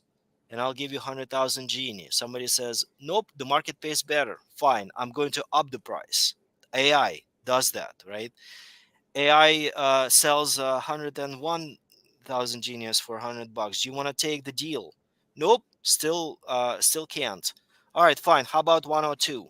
Yay! Yes, I'm going to come in and do it because the market pays 101 and you're offering me 102. I'm going to come in to you and grab that collateral. So see what happens. The AI basically incentivizes the issuance of credit by lowering the price on the entry, but also manages the price up on the other side, creating arbitrage opportunities. So all in all, people enter much cheaper than they exit on the other side. And if they exit on the other side, meaning that the market paid less than the collateral system gave them, and therefore the market has to catch up. That's the real kind of like, that's why in the middle there is AI even before miners in that circle, because AI manages the price itself. What it's trying to do by creating this arbitrage on the settlement and giving good prices on the entry of the miner, it's trying to strategize its own price to fully collateralize all the genie out there. Basically, the holy grail and the end goal for it is to take the outstanding float of genius, let's just say 100 billion genius, and push it through the collateral system to fully collateralize it, at which point there's not going to be liquidity on the market that is cheap enough, and the dealer is going to be that pawn shop that you come in to grab genius from. And because you come in to pawn shop, it can basically dictate the price. So that's the phase three that Radical Retro was talking about. That's the basically the floor of genius price. Upon reaching that floor, there's not going to be a way to drive price lower, because majority of liquidity is going to be collateralized inside of that collateral system, as opposed to being freely open on the market. And Okay, we so can deep go. into it. Yeah. I was just going to go back into the pawn shop analogy, because I think a lot of people can wrap their heads around that, myself included. So, for instance, like if I come in with a gold chain that's worth $1,000, they're not going to give me $1,000. They're not going to treat it as $1,000 collateral, because there has to be some incentivization, like incentive for them to hang on to it, right? So they might give me $900 out of the 1,000, right? So that they can turn around and hopefully sell it for $950 and make that $50 profit, right? In real life. In real life. Yes. In Yeah. real life, yes. And so taking that analogy for this, that would be like someone coming in and they're collateralizing their genie token, correct? So remember at the very beginning of our conversation, I mentioned that there are two parties that need to trade. There's a buyer and a seller. But there's always a third interest in there. There's exchange making fees, there's MEV making fees, there's some sort of market making fees. That entity has always been self-serving, because why would you facilitate market making for free?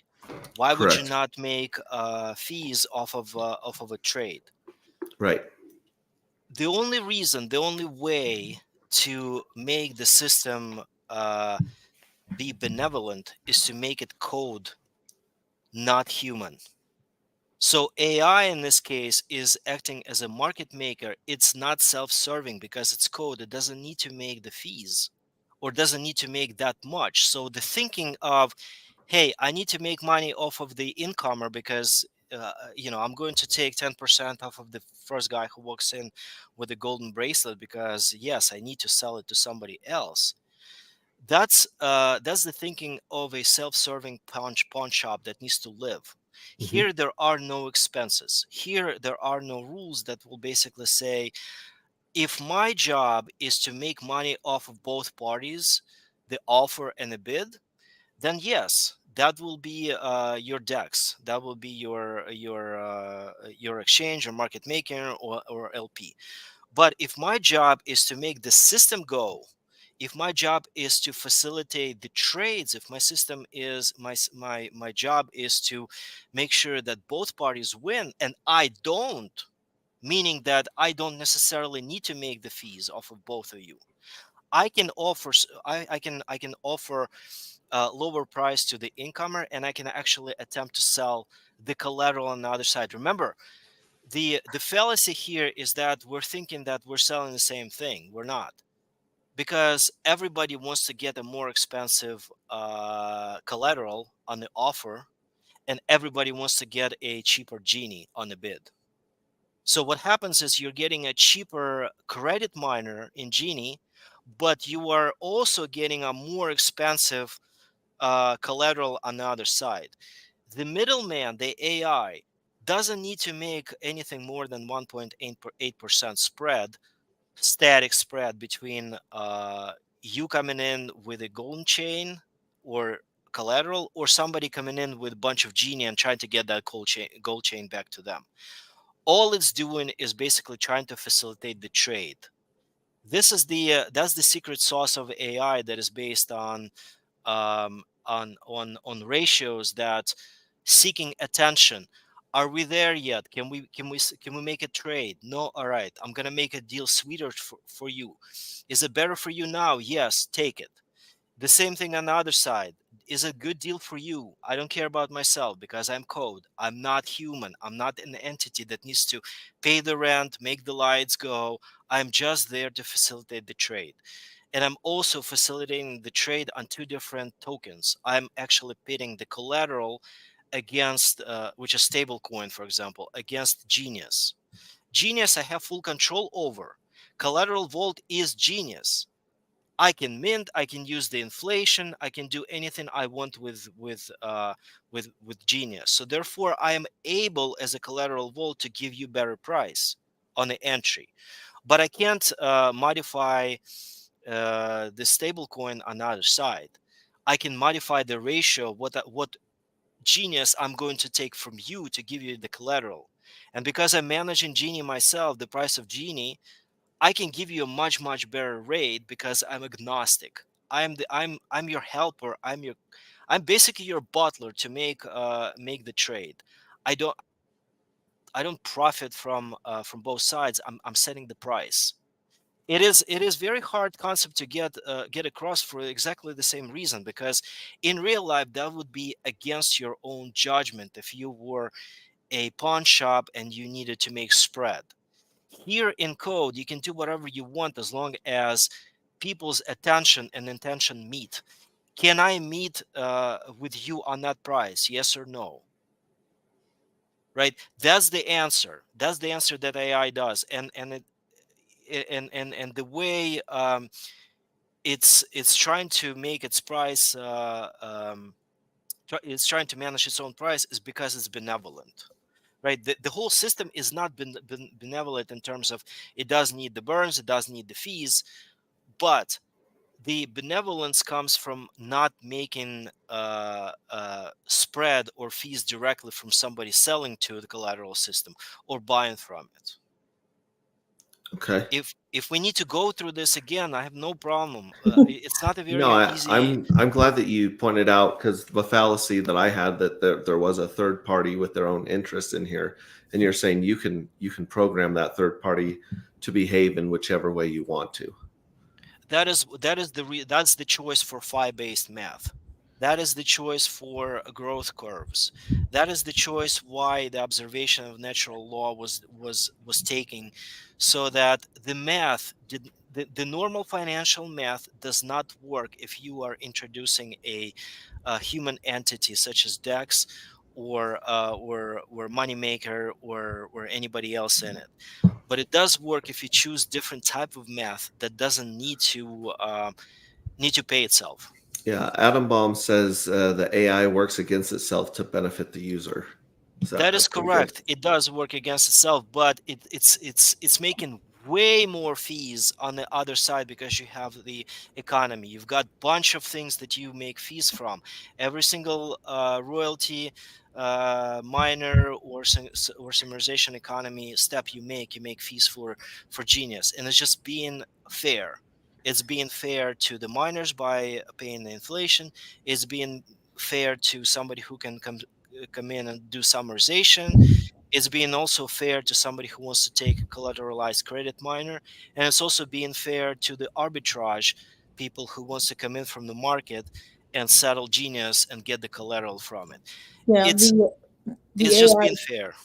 the AI is going to continuously adjust its incentive to match the user and market's demands. So it's yeah. So what Adam Baum's saying that it goes against itself, it's going to keep adjusting with the user's incentives and attention. Okay, yeah, let's go back to what you guys were saying just a moment ago. How do you make money with this? Because I mean, that's everyone is in crypto to hopefully improve their lives financially. So you Bottom guys were line, mentioning there's several ways to make money, yeah. and go ahead and just take it from there, and I'll follow. So I'll start. It's like you earn real revenue with your from your miners, whether they're collateral miners, basic or advanced miners. There's the different types of miners. You can also receive a better discounted price of Jenny compared to the open market with the collateral miners. So receiving more Jenny is, and when you lock that up, of course, more is better, longer is better. You pay less in transaction costs using the collateral, using a collateral miner because you're not going to be using the open market. Avoid losing economic value because of slippage.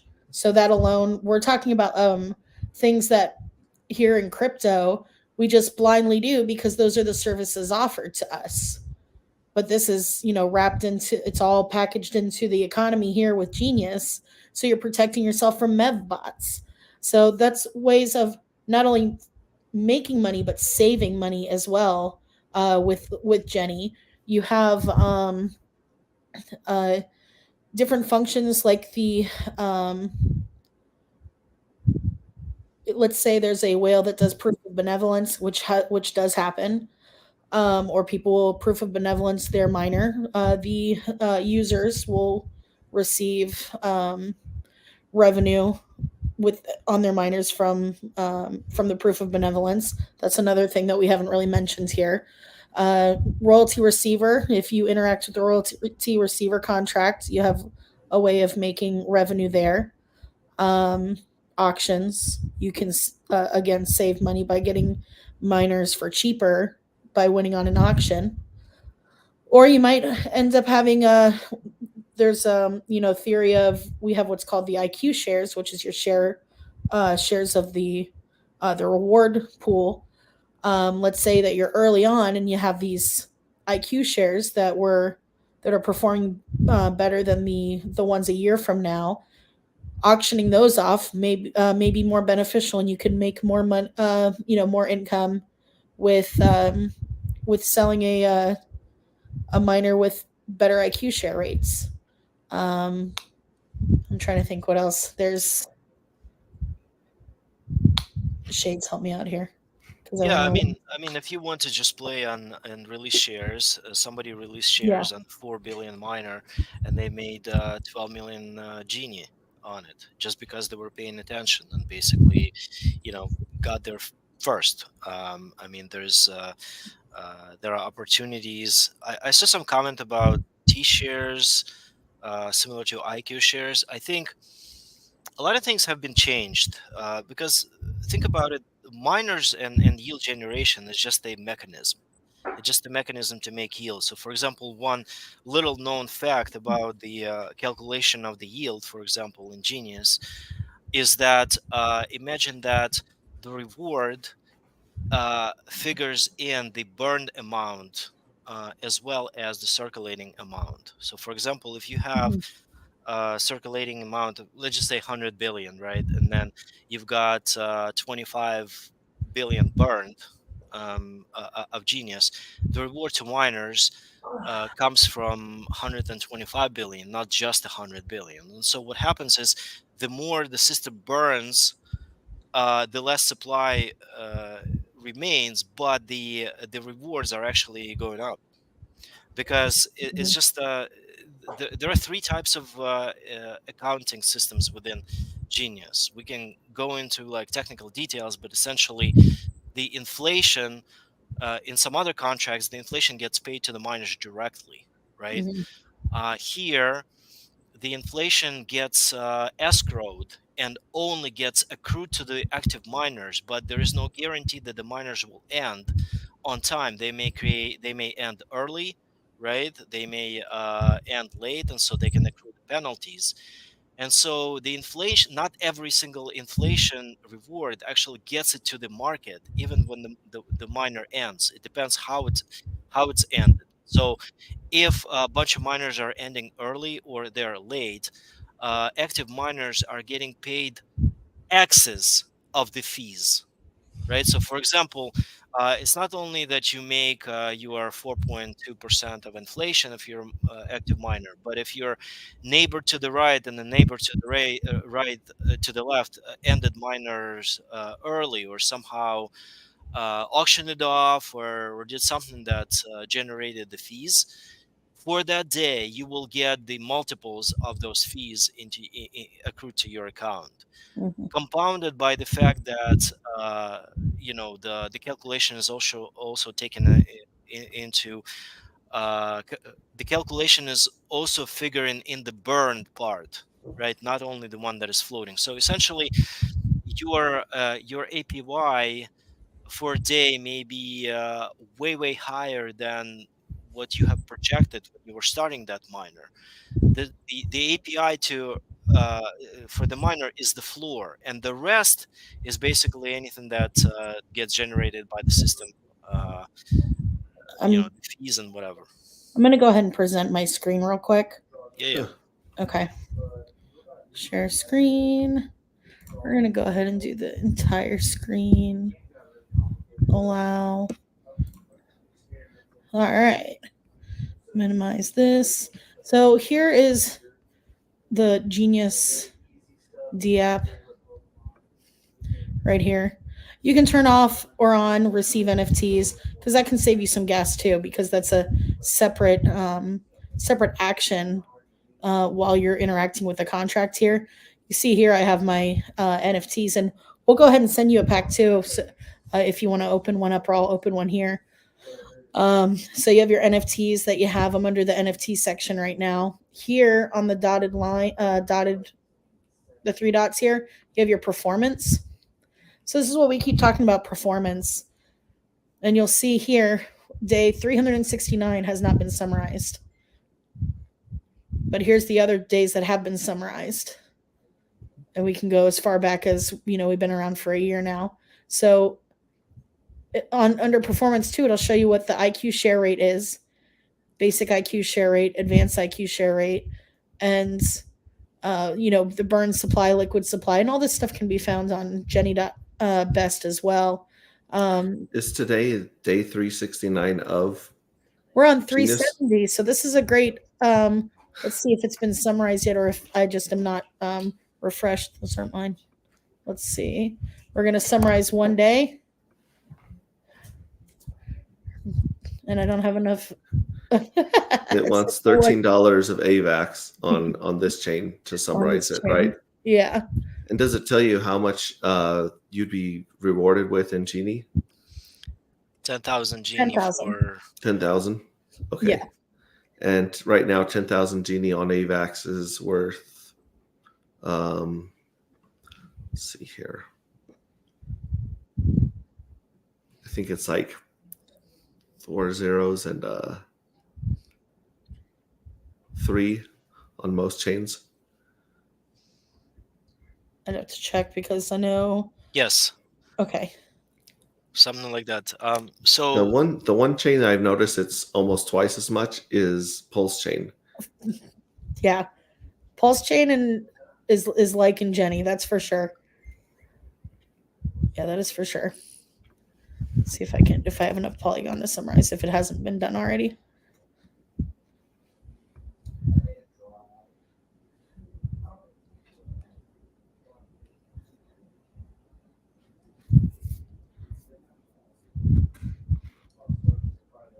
Sometimes I just 5 zeros and a 3. Adam Baum says. Yeah, I think the one that has the 4 zeros is going to be the. So daily is 10,000. 100 days is 100,000. No, 10. So 1 day is 10,000. 10 days is 100. 100 days is million. Mhm. Something like that. So 10,000 Genie times 0.00005 or 3, sorry, equals 3 cents. So 10,000, is that right? 10,000 Genies on AVAX is about 3 cents. Yep, something like that. My internet wants to be dumb, of course, right now when I'm doing this. But I just wanted to show you that performance section and where it's located, because that's Sure. what we've been talking about. Mhm. Collateral Vault's not open right now, but the upgrades will be done, and then we'll have the Collateral Vault royalty management. This is neat. This is where we would see if there's any royalty to be received and where you would subscribe for it. And I love. See if I can get back to Polygon. I think I got some extra on Polygon.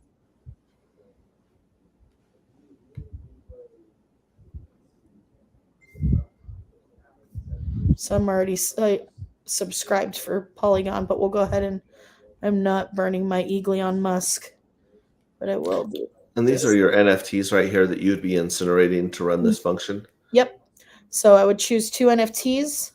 I got a common and an uncommon because I will not get rid of my Elon Musk. And I will incinerate it.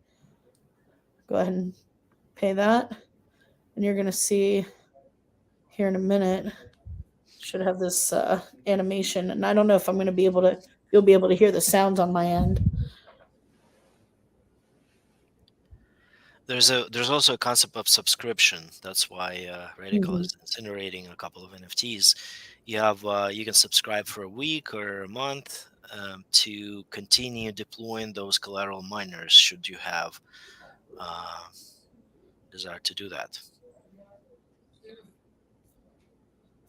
Okay, so it did work December 24th, it now says. So that's updated.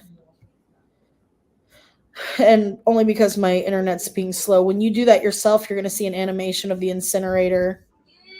And you'll have this heavy metal music that plays at the same time. It's pretty rad. So I had to say. And that was a summarization that you just did? This was subscribing to that royalty receiver for NFTs. So over here, you'll see royalty management. Mm-hmm. And that's where this was at, where you can see, it'll show let's see, it'll say balance here. See where it's all at zeros. If there was anything in here, any Jenny, DAI, native token, I'd go ahead and try to, scoop that up before someone else did, since I'm subscribed to the royalty receiver. This is where the the burns and the earns and the fees are happening. So for example, Radical has just subscribed for a chance to see, you see where it says balance 00. This is where that $100 of NFTs would be sitting. And what she would do, she would basically say, hey, I want to deploy a collateral miner off of that. Because I have subscription, I'm able to do so now. And that's where she would earn, what we saw on the previous screen, that 7,000 or 7 million genies would be burned, 1.6 million would be earned, and then 3 point something will be sent to fees. So she's not deploying her genie; she's just deploying the royalty receiver genie. Yeah, the balance that's here. Okay. I was going to ask you guys, I've heard about the whale hunting, and that sounds awesome to everyone in crypto that's not a whale. It's like, yeah, Right? let's hunt some whales. I Can you know. show us what that entails and what that looks like? Yeah. So I would go to Jenny.best to get the information of which ones need to be released. And I'm not a whale hunter, but I'm sure Shades can walk me through what area I need to go to track them. Yeah, go to tracking. No, sorry, analytics. Go to Is that the miner boards? Yeah. Basically, when miners are late, right? Somehow we need to return the shares to the pool. And again, nothing is benevolent, and you can get paid for doing that by basically saying, you can say, okay, well, the miner has been late more than 7 days. Radical, if you can click on Search Builder, there's a green button on top of there. We're not going to build the entire thing, but essentially it says conditions, right? And you can say, hey, show me the miners that are late for the past 30 days. And maybe they need to be more than 100,000 genie because they need to be economical for me to actually call the function, whatever the case may be, right? And so click off of it. Click on that search builder again. Yeah, just close that off. And let's just say, there's one in Avalanche 0x95. You click on that one. Click on that cyan name. On which one? On the address. Just click on any address. Okay. Yeah, just click on any address. Right, and so it shows you the miners for every address, and maybe just pick the first one or the second, the plus. If you hit the plus, where it says where miner is supposed to end, and it's not ended, the promise days. But what you need to have is a miner index where it says 14, meaning that if you have multiple miners and your miner number 14 is late, everybody can see that. And if they are seeing you late more than 7 days, they basically take the letter or number 14, take the address, and go run the function with that. And once they do that, they take the address and the miner ID for you, and they release the shares for you. Meaning, yeah, you can. It's probably easier to copy if you click on it. Okay. Yeah, I copied it. Right, and so you go to the main interface and you release the shares for the miner. At which point, the miner becomes where would I go? Oh, you go to like startgenie.app /admin or advanced. Isn't it advanced now? Advanced.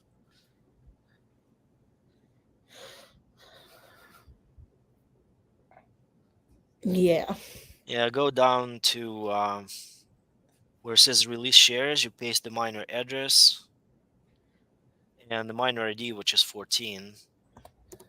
We're not gonna do it now, but basically you call release shares, and you get paid a percentage of the principal and the rewards of the late miners. So whale hunting in this case is to be first to spot a large miner to be good enough for you to eat well today, right? So basically release the share for the miner that that the owner basically did not pay attention to. So that pays you money, and then in about 280 days after releasing the shares for advanced miners, that miner can be completely shut down. So that's another opportunity of whale hunting. You basically say, all right, well, that guy exhausted the the principal or whatever is left of that principal. I'm just going to shut it down so it goes off the books and doesn't pollute the system, and for that you get paid as well. So there are various ratios, much like in royalty receivers, how much you pay, how much it gets burnt, and where fees go, right? But that's the gist of whale hunting, is basically running queries on late miners and being first one to release shares for. So basically, these are people that have miners that have not ended them on the correct time. So kind of like if Yep. you were to think back to Hex, you have people that are bleeding out their Yep. Hex stakes, and people go on and they'll do good accounting on those, and that will pay out the penalty. But it doesn't happen until either someone ends that, does a good accounting on that stake, or until that stake completely bleeds out, that the rewards, are paid out to the stakers. It's very similar to that. Here it's split into two logical actions. First action, releasing the shares, meaning don't hog the shares if you are late, right? Give it back to the pool. Kind of like good accounting, but I think the reward is more than that. And the second is actually shutting down the miner for good, so it doesn't, so like it's not in the roster, it's not on the it just doesn't exist. You stop it, right? You shut it down. So it gives a miner another chance, or a delayed person, to come in and basically, reclaim whatever is left of it on their own. The curious thing about the NFTs, for example, we've talked about Genius being extensible via NFTs.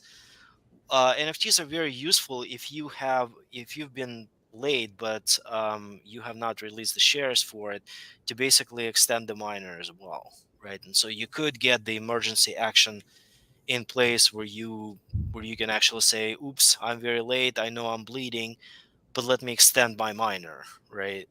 So NFTs bring a lot more capability and flexibility to a miner. It's not rigid anymore. It does penalize you, but it kind of leaves you, a way to save face, if you will, right? um, so NFTs are also useful for that. I know Radical doesn't like to part with Elon Musk, but you can Elon Musk, for that intents and purposes. If Elon Musk costs you $200 and your miner is bleeding $300 a day, you will use Elon Musk to save your miner, I right? will. Yeah. Or buy another pack of NFTs, depending. Right, exactly. Start stocking up on them now. Okay. Yeah. So again, where would you go to buy your packs of NFTs? So when you go to the main page on the app, jenny.app or start.jenny.app, there is a section for NFTs, and you can click buy now for a booster pack, which includes 4 exclusive collector NFTs or 16 NFTs in the ultimate pack. Mhm. Now, there's, like I said, different rarities. There's different odds on what you can, you may get in a pack, or between a regular booster pack and an ultimate pack. I went ahead and we have what's called the NFT guide, which is jenny.to/NFT-guide. And this just goes over the specifics of like what you can get in a pack. And the rarities, because some people are, especially people who are into NFTs and our degen part of the community, we call them degennies. Common, uncommon, rare, mythic. Each rarity type has amped version is significantly harder to find. There's also an NA not applicable rarity, which is reserved for items such as packs which have no real rarity score. We're in the process of doing a collab with a lot of other projects on Pulse Chain, to get other, they've got to be vetted and trusted people or projects or artists. So we're starting to not just have Genius where it's like, oh, these are just the Genius artists. It's becoming more of an open door now. Like, hey, I know you've got your novel that you're doing. If you want to make an NFT and promote it, bring it on in. It's that kind of stuff that we're doing now, and that gets the community more amped and excited about it. And also knowing that it's going to be on 5 different chains, but we're really focusing on projects that are on Pulse Chain. So that way, when it goes over to like Avalanche or Polygon, and they're like, well, what's this Pulse Chain? What's this Pulse Chain project? It's going to bring more attention over to the Pulse Chain side of things, is the goal. So just And a little alpha on that too, of what's to come with the NFTs. And do you buy the NFTs with the native token to that chain, or do you buy them with Genius tokens? Genius. And then that Genius goes into the treasury? Yeah, it'll go into the royalty receiver. Okay, the royalty receiver. Got it. So most days, the people that are involved in Genius, what are they doing? They're pulling up their apps, and where are they going first? That depends on what they like to do. Are you a miner? Are you a trader? Like I said, it's always my first question. For me, I have my miners all on my Google and Apple calendar, so I'm going to get a notification if something comes up. So I'm dollar cost averaging right now. That's about what everyone's doing in this market.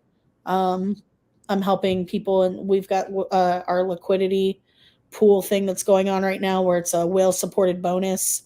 If a group of genius whales have come together to really, because we have our own internal pool with the collateral vault everyone's waiting to be involved in, but we want the market to look better for people who don't understand Genius, because obviously there's not going to be people who understand, well, why isn't there a lot of liquidity? The liquidity is growing. You'll see Polygon's doing great now.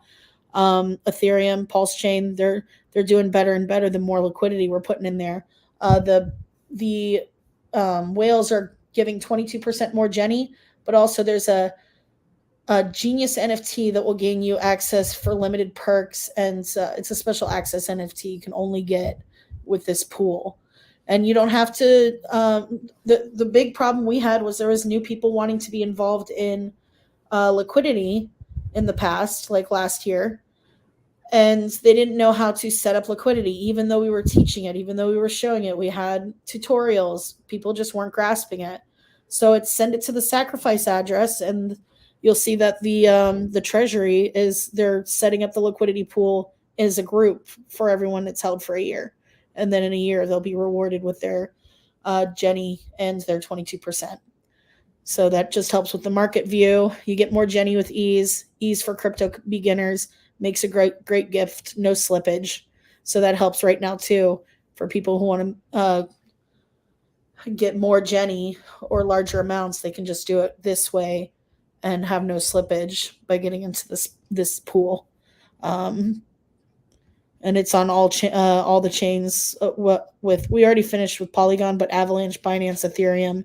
If you want to get involved in Pulse Chain, it's extremely limited, and it's the most sought after. So you have to provide whatever your sum is that you provide on the other chains is what you can provide on Pulse Chain. So that's the total sum of all transactions that you contributed on the other networks, including Polygon. So just to give you a little, that's what we're working on right now as a community with our whale supported bonus, get liquidity thickens, special NFTs, collaborating with NFTs. We're all getting ready for the Genius upgrades to finish up. And this will help support, I guess, opening day, when the upgrades are finished. And do you guys know what some of the upgrades are that people are most excited about and what effect those would have? Yeah. So there's jenny.to/upgrades, and it'll bring you here to where it talks about the upgrades and contracts. It also shows you the progress of until finished on what the percentage is at that time of where the upgrades are. And this gets updated, I think, weekly. It's an immutable contract with no admin keys, no developer tokens, no pre-mine, no proxy contracts, etc. So it talks about that and the novelty of the relevance to society this is. Unlocked features. Excuse me. So below is a list of features that are now being unlocked in the upgrade. So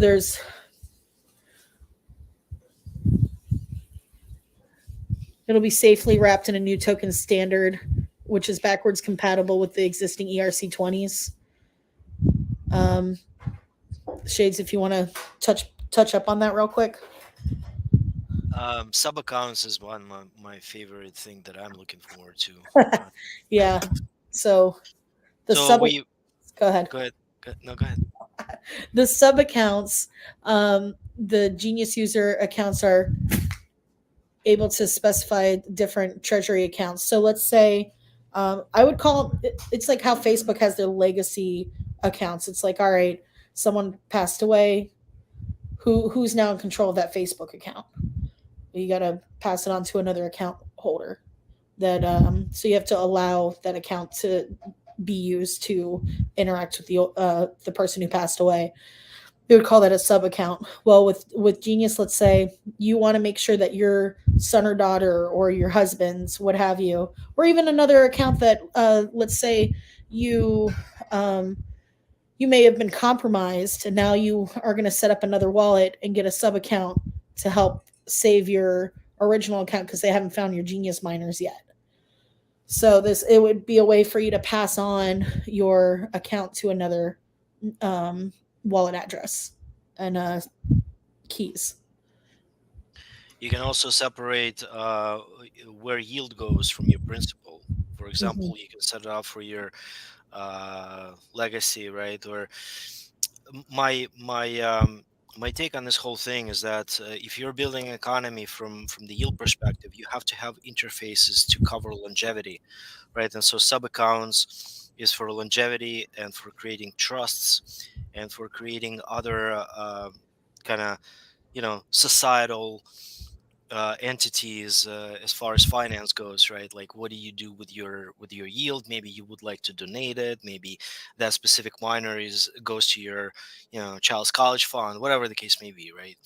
So this the DAO or the DAO organization that is forthcoming at some point will use quite a bit of those sub accounts where you can actually not only pool tokens but actually more granularly kind of manage them over time, right? Like continuity. And if Genius has set the goal of 50 to 100 years management, then obviously you have to have more capabilities, not only to make yield but to preserve it and distribute it. Okay, and Robert was mentioning here in the chat, he figured everyone's favorite would be the collateral auctions that allow you to liquidate a miner for its share value. It's always appreciating share value. Yeah. So we started with what is it, 2618 Genie per share, and now we're at 3200 or something like that. So within a year, you've got 600 or 700 Genie per share increase, and you can actually see in your APY, right? If you start the miner early, you earn more. And so for collateral, if you create a collateral miner today, in a year, you can auction off that miner. People will be able to get a lot better yield from your miner, and you will be able to get principal from it, essentially, or part of the principal. And that's why the auctions are important. The internal auctions are important. You have a very direct trading facility for managing your miners if you don't want them anymore. It's not guaranteed that you're going to get the price that you want, but it's going to be fair, and it's going to be based on the market value of what your miners are valued for. But what Rob is saying is basically start your miners early, start them often, or however you manage them, and maybe allocate some of them for auction later on as one of the ways, instead of selling them. I'm sorry, selling, like ending and selling for Genius, right? You basically recoup Genius by auctioning them off directly, and having the miner continue working for somebody else. Okay. Now, with these upgrades here, are these smart contracts locked or immutable, or that I guess they wouldn't be if they're being able to upgrade them? Is that correct? Or are the upgrades added smart contracts? So it's a new deployment. It's not a proxy upgrade of the existing contract. It's going to be upgraded as a different version of it, right? It's, think of it as Genius 2.0. Um, Now, the NFT capabilities that are coming from, all these new features with miner management and GNFTs packs that can be done, enrolled into it, like the new packs, new types of NFTs that go in. From that upgrade on, those will be dynamic things. You would need to upgrade the contract itself in order to extend the functionality. All you would have to do is basically assign different rights to different NFTs or different quorum for those NFTs to accomplish what you need. But as far as this upgrade, this specific upgrade, it's in my mind, it's a feature breaking upgrade, meaning that it brings so much. I think probably like 60 to 70% of new features from what is available now is going to be a completely different deployment. But I'll verify that with Robert. I think he may have some correction on it. Yeah, he Yeah, says these are our new contracts that are going to be added to it. I think it's, in my opinion, I think it's a little bit of everything because we already had the collateral vault. Collateral vault's done, up, running. That's been a thing, Auctions have been a thing. The NFT royalties is already going. It's the stuff that's getting deployed, like Shades was saying, with the new NFT features. That would have to be, if it's a new NFT feature, then they would have to create a new contract for it to interact with. If it's something that's getting unlocked, that was a feature that was already in the white paper originally, that just hasn't been a feature that was that had use case or was used at this point. That I think that was just the NFTs in general. Like the original NFT contract was already talked about in the white paper before these upgrades were done. So I think it's a little bit of everything there. Just depends on which feature we're talking about. But all of it's immutable. It's all smart contracts, immutable, audited, 3 audits. And that includes what is it? There's Certec, there was the private audit, and I forgot the name of the third one. Gleipner Security. Right.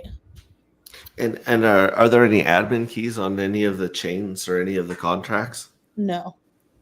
So all this stuff just runs as built on each one of these 5 different networks. Let me ask you a question about that. We've seen some projects when they split to even Hex, when Hex forked into Pulse Chain, we saw lose a lot of economic energy split between those two. And then of course stuff like Zen, I don't know if Zen will ever get any economic energy back into that thing, but you guys are launched on 5 different chains right now. Are you guys worried about that diluting it between the 5, or do you think that the AI is going to be able to overcome that? It's interesting when you look at all the chains and the charts, they're all performing very close to similar or the same. Because Genius does the same thing. It just, maybe there's more users on Ethereum. Maybe there's going to be more push and pull over in Pulse Chain, but they all perform the same as with their functions and all, and what they do on a daily basis. So we've seen similar trends with all of them. There's a game theory in it, right? Like a bunch of people who haven't heard of what Hex and Pulse Chain is doing, right? They're basically BSC through and through. They're into NFTs a lot, right? They price the cheapness of the chain, and they want new projects there. Polygon is basically a very good solution for a lot of different things from guest perspective. So I think that based on it's kind of funny because if you look at the chart, they actually move very close with each other, right? And so people basically gamble which chain is going to get to phase 3, because remember, the holy grail is to make sure that the AI manages its own price. So once that happens, then price establishes the floor, and we basically manage our own price there. Now the question is, which chain gets there first? And the chain that gets there first is the chain that is the cheapest, right? Because you can buy more of the liquidity to stuff into the collateral vault.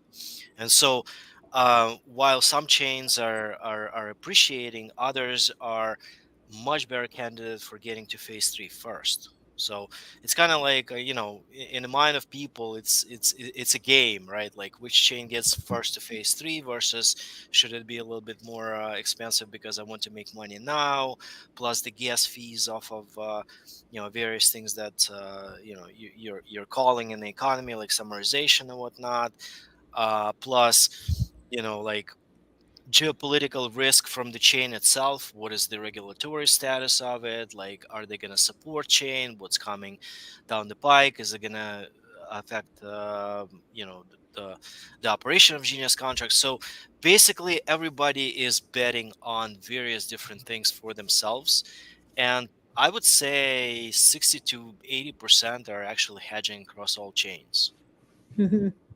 Warrants says it's like playing poker on 5 different tables with the exact same cards. Yeah. Yeah, it's Interesting. not a copy of each of your. I mean, the only ones that were copied over was from Ethereum to Pulse Chain, but you get to choose. He's right when it comes to like you're still playing with you still have your Jenny, you're still putting it in miners, you're doing your actions that you would choose to do, for sure. What's in your hands? What are you playing with it? And just to let you know, just because I was just looking it up too, it's it is new contracts for the NFTs. No delusion. Genius NFTs are new features, new contracts. So I just wanted to clear that up too. So it's not a relaunch. It's the unlocked features that's just haven't been released, or it's like the collateral vault coming back to life again. Gary Mercury says, I'm on all chains, miners on all. Same, bro. Same. So 70% of liquidity is being in miners. Just an FYI. Yeah. And was the average for 3 years last I checked, or you checked, I should say, and told me? I think 900 to 1,000 days is the average, or something like that. But that's going to be different with collateral miner. Oh, totally. Is there a different supply on each chain because of the way that inflation is affected on each chain? They started with the same 275 billion, right? And the burn is different. Radical, would you go to Jenny Best? I want to show a chart there. Go to tracking. Go to analysis. Performance snapshot. The donuts. Yeah, right? the donuts. Right. So you can basically see. Whoa. Let's try to. There. Hold on. What happened there?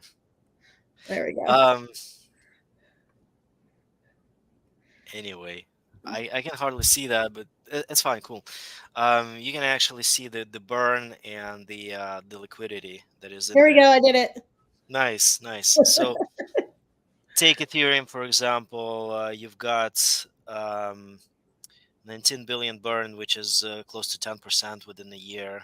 You've got I can't hardly see that, but anyway, so that's the breakdown on liquid versus locked. Locked meaning, in this case, locked meaning in miners versus free floating, right? Like float is liquid. Thank you. 32% versus 67%. So you can kind of see that 193 billion is in miners and then 94 billion in locked. Plus you have to add the burned, which is 19 billion, right? And so that's going to be the full supply of it. And it started at 275 on each chain. I believe Pulse chain is different because it was forked like half a year later. Yes, there's already burn in the picture. Yeah, it was burning for a while. I don't have Pulse chain here because okay, yeah, that's right. Tooling.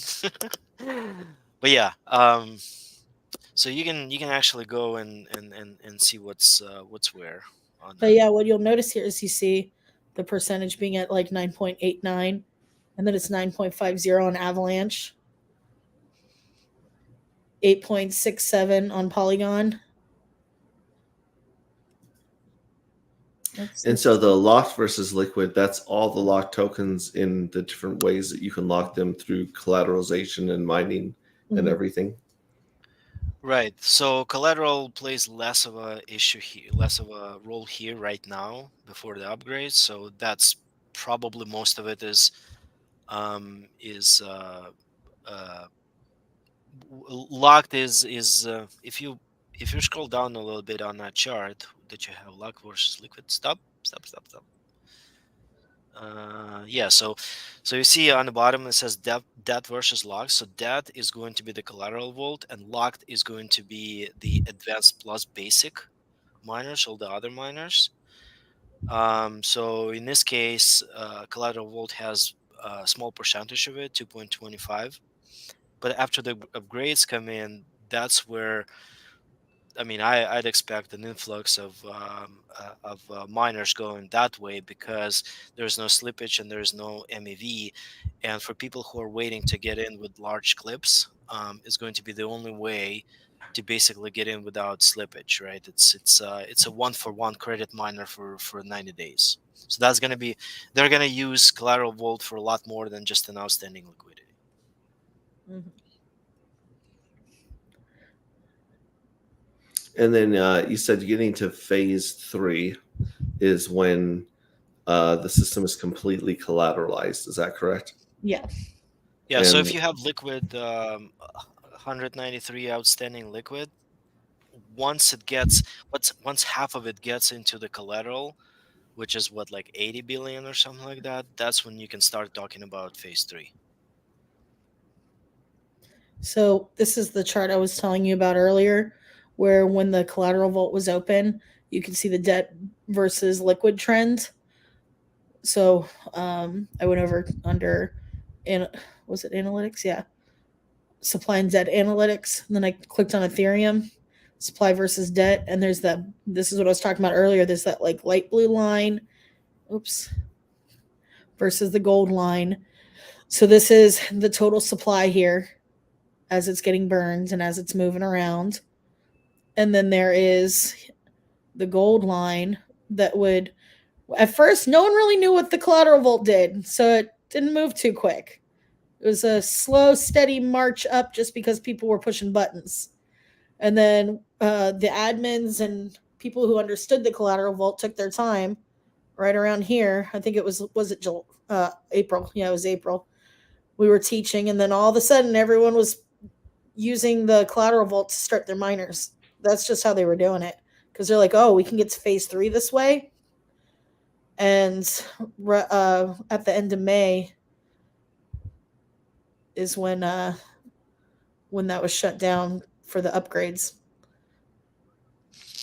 So essentially the supply goes down Mm-hmm. because it gets somewhere either burned or it gets into the vault, right? And the issue is going to come up. And so when they meet, this is where I don't know if it's artificial declare phase 3 or we celebrate with a candle. I don't know, but this is where Yeah, the phase it's the first starts. time this has ever happened, man. But yeah, once the liquid is collateralized, the total supply is collateralized. That's where when we'll hit phase 3. So we're all looking at this chart. This is what we're looking at. yeah, Gary Mercury says he's sad that it went away temporarily. He liked using that. Yep, we all did. So when these two lines meet, then that'll mean that the whole thing's collateralized, and that at that point, the AI will have enough influence over the system to continually raise the price floor to mimic the golden ratio. Was it the golden ratio or the Fibonacci sequence? That's the growth ratio of population of miners and people and intense and attention, just a natural form of things. And AI, when AI wins the game, the price only goes up. It cannot go down when it's at phase 3. So I don't know who doesn't. It's who doesn't want a token that doesn't go up. People have heard of these tokens that just go up, but we see them go down. Here's where AI is showing us, hey, this is happening. Phase 3 is coming. Can you go to another chart, please? Yeah. Go to analytics. go to Genius Debt Tracker. Yeah. Yep. And hit BSC, for example, Let's do it. and BNB or BUSD, doesn't really matter. Could be Ethereum, doesn't really matter. But when I want to see, go scroll down. Ooh, okay. Do you see? You see where? So what you're looking at is in magenta, it's the market price as it was tracking with AI. The the yellow is the issuance of those miners in the collateral vault. That Mhm. offer that I was saying when somebody comes in into a pawn shop and says, "Hey, I'd like to pawn my golden bracelet," and the pawn shop says, "Here's the price. I'm going to take it from your hands," right? And the cyan is the collateral, the settlement of that golden bracelet on the other side, like what people want to pay for that golden bracelet in the open market. So if you scroll a little bit to the side where the market and the issuance rate start to deviate, and just basically, can you maybe zoom in, just drag a box around the whole thing, or that way, that's fine. Do you see that stair-stepping motion where AI basically drops the price for the issuance in a very Mm-hmm. predetermined 5% a day? It Mm-hmm. basically says, do you want to take the deal? Do you want to take the deal? Do you want to take the deal? Do you want to take the deal? Do you want to take the deal? And then further on, it says, do you want to take the deal even stronger by dropping price even more drastically down? Mm-hmm. This is AI basically adjusting expectation because collateral vault was shut down. Nobody was taking its price. Oh, we made And him so sad. We made AI yeah, sad. it There's, made it so sad, and then it basically started giving huge discounts to people to it's take like, it, and come doesn't on, man. understand why nobody loves me, right? What happened, man? And All this right, final capitulation of like 10% down, it's like, take it off my hands. I'm giving you a 0%, right? So, all jokes aside, but essentially that is how it's able to incentivize people to come in. And what's the teal or the seafoam green line there? What's Yeah, that the representing? the teal part is how much genie is being settled on the other side when the golden bracelet goes out for offer. That's how much genius people wanted to deposit to get their collateral back. By the way, this whole this genius that is being deposited to collateral vault for collateral, as people want to retrieve their collateral, it gets burned forever. So if I take a miner for 10 million genie, right, and then same 10 million genie is about $100 on the other side, and somebody took that $100, the 10 million, which is $100 equivalent, gets burned, never to retrieve again. So essentially, the more people settle off of the collateral pool, the more burn is happening, and so that's another line that essentially meets with total supply. The supply goes down because things get burned.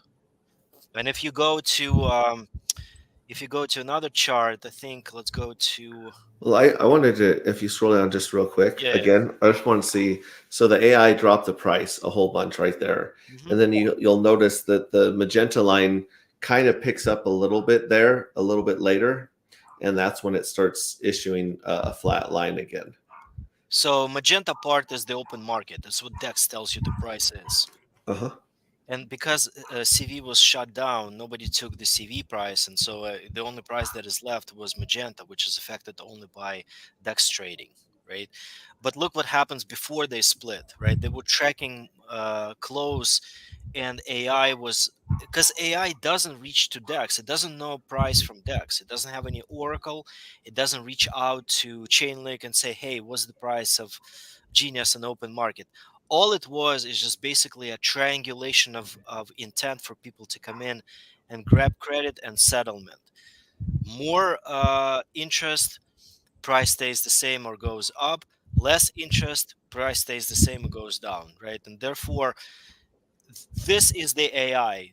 Basically, two independent sources of price, unrelated to each other and not knowing about each other, tracking together. Once phase 3 comes, once the collateral backs up all the Genie and collateral vault, this is where that diversion will happen, much like it did to the downside. It will happen to the upside slowly but surely. It's not going to be a drastic pump. It is going to be a sifting of value out of the market into the collateral vault price. Oh, okay. All right, go on ahead. I just was trying to look at the interaction between those two lines, and Yeah. you did a great job explaining that. Yeah, I figured I'd drive and he could talk this time because that way you could just get a little more action on what we see as users and what we look for. And this is what we're to answer your question about phase 3.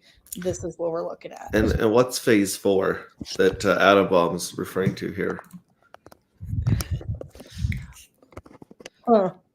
Phase 4? Is it what? Sorry, what was the question? What phase 4 is? Phase 4? I don't know. I think they were joking earlier in the comments that it's world domination is phase 4. Yeah. Phase 4 is I don't know, maybe 4-story building somewhere. Anyway, so if you click supply emission, hit the supply emission button. Sorry. Okay, so that's another chart I wanted to show you. It's all right. So you see the magenta is burn, Genie, and then you've got red is the liquid, is the advanced locked, and then green is the basic, and then total liquid the cyan, and then the top line is the total. So you see the burn. The burn is the magenta. It goes up once the so it went up more, like it was steeper when the collateral vault was open, and then it kind of tapered off, and then it started going linear without it. So essentially, by removing collateral vault, we've removed source of burning, right? The settlement of genius that goes into the collateral vault, it gets burned. So that's what it shows. Those spikes is when bunch of collateral gets retrieved from it, and therefore genie that was deposited to collateral vault was burned, right? And so between royalty economy, between collateral vault, and between all the other fees that are being paid into Genius, this line is also going to kind of come back to that steeper variant, and it's going to go up. So we've looked at 10% burn Genius per year, with collateral vault being unoperational for probably half the time. So you're talking about, if at the same rate, even without more miners being created and more settlement, you're talking about maybe 2x of burn amount next year, or whenever the upgrades are happening, irrespective of price, irrespective of anything that has to do with externality, right? Irrespective of phase 3, even the burns themselves will probably get to 20%. So you're talking about inflation at 4 and deflation at 10% a year without collateral vault. You're talking about the deflationary coin that is deflationary not because of the whim of a developer basically burning half of the supply or whatever, and not related to velocity, like how many transactions are being pushed through the collateral vault, for example, but just normal operation of desire of people to actually create genius miners get you to 10% burn a year. So that's another, like that's the meeting point. So you've got the kind of confluence of things, right? You've got the collateral vault that is going to burn Genie right away, Genie that is being settled into it. You've got royalty that is burning fees. You've got minor early and late fees that are burning. And you also have, what else do you burn? I forgot. Something else you burn. But anyway, so the collateral vault is going to be the major of it, but it's not all of it, right? And so you can kind of see that Genie is still operational, even with collateral vault. It's going to take a little bit longer to get to phase 3. But with the upgrades, I think we're going to be up there pretty soon. So, quick question: when Genius was the initial supply of Genius on each chain was how much? 550 billion. No, so it was 245 plus 30, yeah, 275, something like that. Okay, so about 275 billion, and then the way that new Genius is created is through miners, right? Inflation, yes. And that's up to 4.2% a year, but not always 4.2% a year. It's not always, I mean, it's always 4.2%, but not everything makes it to the market because some of it Mm. never gets paid out. Okay, and then the different ways that Genius can be burned or destroyed. How many ways are there for it to be destroyed or burned? 3, 4 for sure. So you're talking about settlement into the vault, you're talking about fees from economy, and that can be divided by royalty, by minor late fees and early fees. You've got auctions. This is the one that I missed. That I just remembered the auctions. Right, if you auction, some of it goes to burn, and also the NFT also pays its royalties and gets burned. They're not the same and proportional to each other. Like collateral vault, when somebody settles out genie from it, is going to be a large burn, as we've seen the spikes, right? And the rest is pretty much kind of death by thousands of cuts, like a little bit here, a little bit of there. But yeah, so multiple ways to get burned. Okay. Now, do you guys worry about? I mean, the complexity of this project is it's really high. There's a lot going on. There's a lot to understand. I think I've just barely scratched the surface, and I really appreciate you guys taking the time to sit here, answer all these questions, share all this information. Like Yeah, a that's lot why of, we'll hang out so you can learn more. Exactly. That's do you how it guys, is. but do you guys think that maybe the complexity of this project is going to limit the audience that gets involved in it, or do you think that price going up will be enough to incentivize people to spend the time and energy to understand the ecosystem? Not only the price going up, it um with anything, it's like what are people's needs or wants of something in crypto? Does it settle those needs or wants? So that's why, and I've said it already a few times, it's like you like trading and you see the green candles, go chase them, man. But it's just getting them that introduction. I myself, I see Mark Powers was in here. I myself have I like that I'm getting more into the NFT sides of things and into, hanging out with the Tang Gang and hanging out with some other groups and stuff occasionally, just making friends, really. And these people don't even care about tokenomics or coins or anything like that. But you know what? They like the NFTs. So it's like, really, I don't think it's going to prevent us from anything, because it gives people what they want depending on what they're into.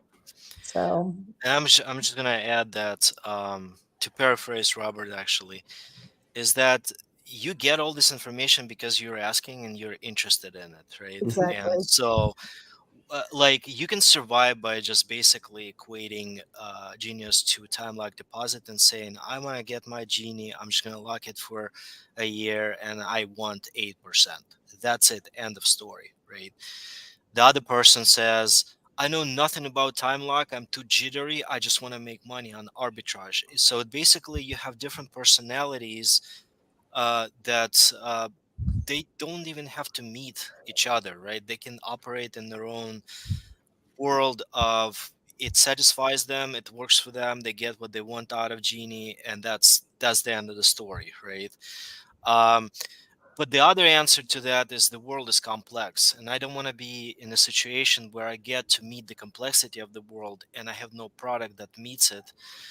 When we get into regulation, when we get into privacy, when we get into preservation of Mhm. yield, when we get into all these good things, um, I think I think it matters, right? Like, you don't need a band-aid until you have a cut, right? And so nobody prizes band-aids for them being able to just sit there on the shelf and kind of like not being used 99% of the time. But if you're faced with things where you need to migrate off of the chain that has become unaffordable or adversarial to your project, or if you don't use the backup sub account for when, God forbid, your funds get hacked, and that's one thing that saved you, right?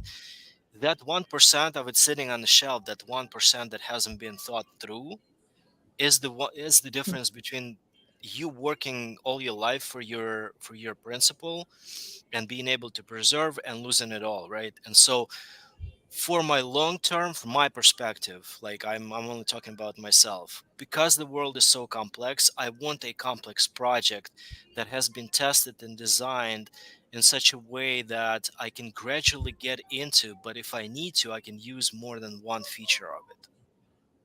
Mhm.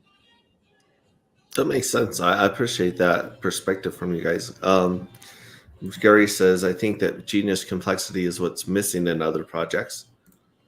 If And designed right, it was designed very right. Adam Bob says, new financial education, but it mimics real world products of saving and interest, except the currency value isn't constantly dropping. And he says, because genius solves more problems. That's it right there. Genius solves problems that have been in DeFi, that have been in economics, finance for a while, and things come up too, and regulations will change, things of that nature. Genius is designed to evolve with the world. Let's take uh, Bitcoin, for example, right? Today is a primary example with this ordinals thing, and people are thinking that progress is a bug, right? Where they don't allow some protocol to be alive on Bitcoin just because it doesn't serve the developers, right? And so you get to think, uh what if your money is stored in Bitcoin, right? Like, from one perspective, you can say, all right, just yet another fork. We've had BCH, we've had BSV, now we're going to have another fork. God forbid that dilutes everything. So through the years, you potentially create four chains with the same supply. And here we're talking about Genius being on 4chain from the beginning, trying to solve an issue. So essentially, you know, those issues still get to you. The miners not being solved, the fees not being solved, the developers not being able to be malleable and do what people want on that project, right? And so you just get to it in a roundabout way, in 10 years versus actually thinking it through. So, uh, I honestly don't want to be in a situation where my liquidity is forked without my kind of like, and I can't do anything about, because in the case of Bitcoin, for example, if they fork ordinals, I have no idea where people are going to go. Are they going to go with progress, or are they going to go with the store of value, right? And that's the dilemma that everybody has to solve in their mind before they invest. Awesome. Awesome. What else do you guys like to present or share or bring just, yeah, what would you guys like to express about Genius at this point? Well, I want to say AI works, and Genius is just implementation of the AI. If anybody is listening who has dealt with AI and know a little bit about it, there's a there's a chart that I posted, created by the community, what that AI is and which niche it operates in. I think I posted as a copy to that, to a thread to that to our stream here. But essentially, it is true AI. It is self contained economy that doesn't need the dexes and it doesn't need the externalities to exist and operate. And if I was to take anything from that stream, is that Genius will manage its own price, and it's probably going to be the first project to do so. Yeah, I think I saw it here in my notifications. I wonder if I can pull it up there. Let's see here. It should be common to a Twitter thread. Still call it Twitter. Yeah, I saw it just a second ago, but I can't find it right now. But okay, so you're saying again, AI is working in solving these problems through Genius. Yeah, like the AI is the innovation here. It is through and through. It touches every single part of yield and the feature set.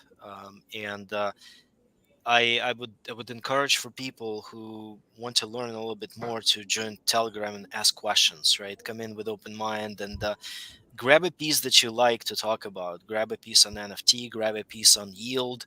Grab a piece on trading. Anything, right? And just basically understand it well. Yes, that's the one. Thank you. Um, so essentially, AI is the entire world, right? It's there are different AIs by capability. There are different AIs by the purpose of it. There are different AIs, but AIs based on the function. The blue lines is where the community thinks and the development thinks Genius AI operates and fall into that matrix, right? And so from that perspective, we can continue kind of watching how AI performs over the next few weeks and months, and see what it delivers, right? It's a partially reactive machine to what the intention exists from the users. It does have a memory state that manages both the gas and the priority and penalties and all that good stuff, right? And kind of forecast the price. It is a narrow intelligence. It's not gonna be anything that people talk about like Super Intel or AGI. Even some tokens actually aspire to be that, and some of them are doing that, but they're not geared toward a store of value and managing their own price. They're basically doing um, just preserving truth on the blockchain, if you will. And from the functionality perspective, Genius is a mix between machine learning, where it learns from each individual miner and has set of algorithms that basically foresee the actions of the miners, and some of it is also from deep learning, where it has a network of miners. It's not cross-chain, but it is within its own chain.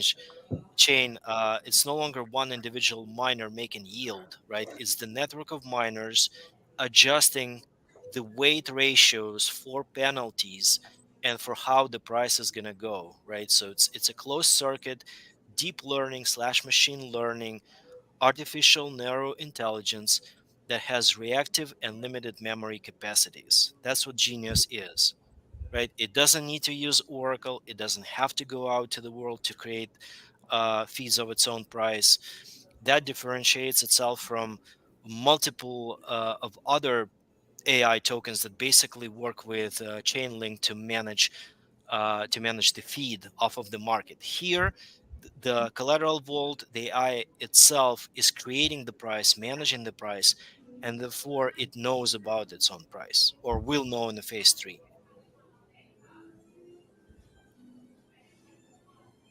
Just a side note for those who were asking questions whether Genius is actually AI or it's a set of simpler constructs. Cool. Yeah, Robert says, in fact, Genius is the only technology that solves problems with modern economic theory. And by that, Genius defies modern economic theory. I'm so excited for 2024. Yeah, man. Cool. So besides Telegram, where could people go to learn more, ask more questions, and dive into this? And where can they find more about each of you guys, obviously, as well? I'm Radical Retro with a O at the end on Twitter. Radical Retro with a 0 at the end on YouTube. And I'm in a lot of spaces. That's what I do throughout the day as I hang out with people, listen to what they're doing, try to learn stuff myself on what's going on in the industry and what's going on in the economy, and then when people, I teach people about Genius all day. That's all I do. So you guys can always hit me up. I'm around. I don't mind deep diving. You got questions? There's not a hard question for me or the people I know. Robert actually has classes every Tuesday and Thursday that you can find in our Telegram chat or on Twitter. We're always posting about it, so you can come to the classes as well.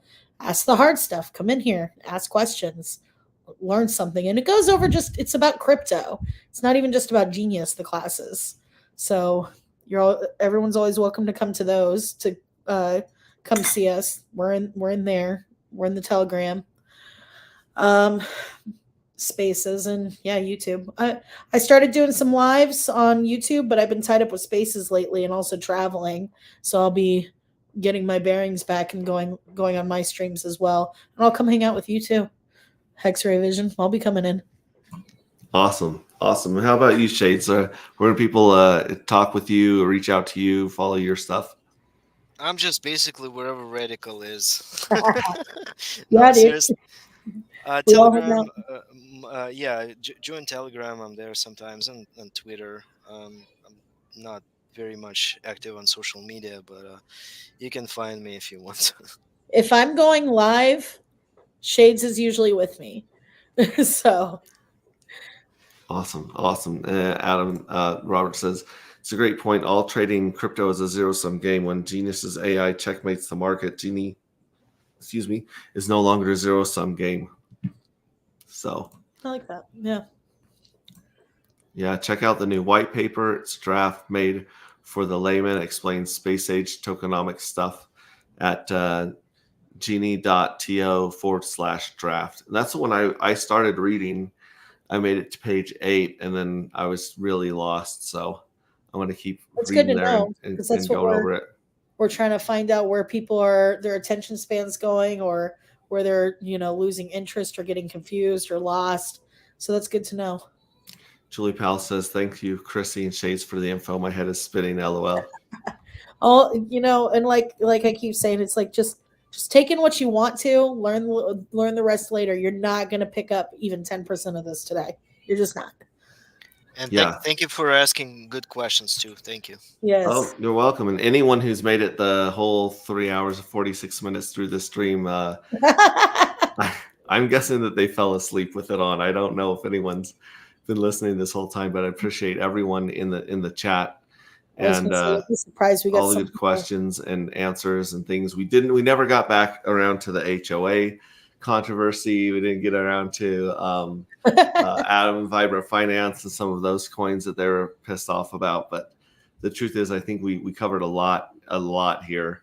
And I want to thank my guests so much for coming on, spending all their valuable time and sharing this information for free. I didn't get paid I don't get paid for anything I talk about on this channel. Unfortunately, I'm still trying to get sponsored by Little Caesars. But other than that, these guys aren't paying for me to talk about their projects. They're just coming on as community members and crypto enthusiasts about the cool stuff that's happening. And I think we're all really pretty grateful right now that Pulse Chain is as cheap as it is and that it's finally launched. So we can hopefully build as much cool stuff on Pulse Chain as possible, while the fees are still low.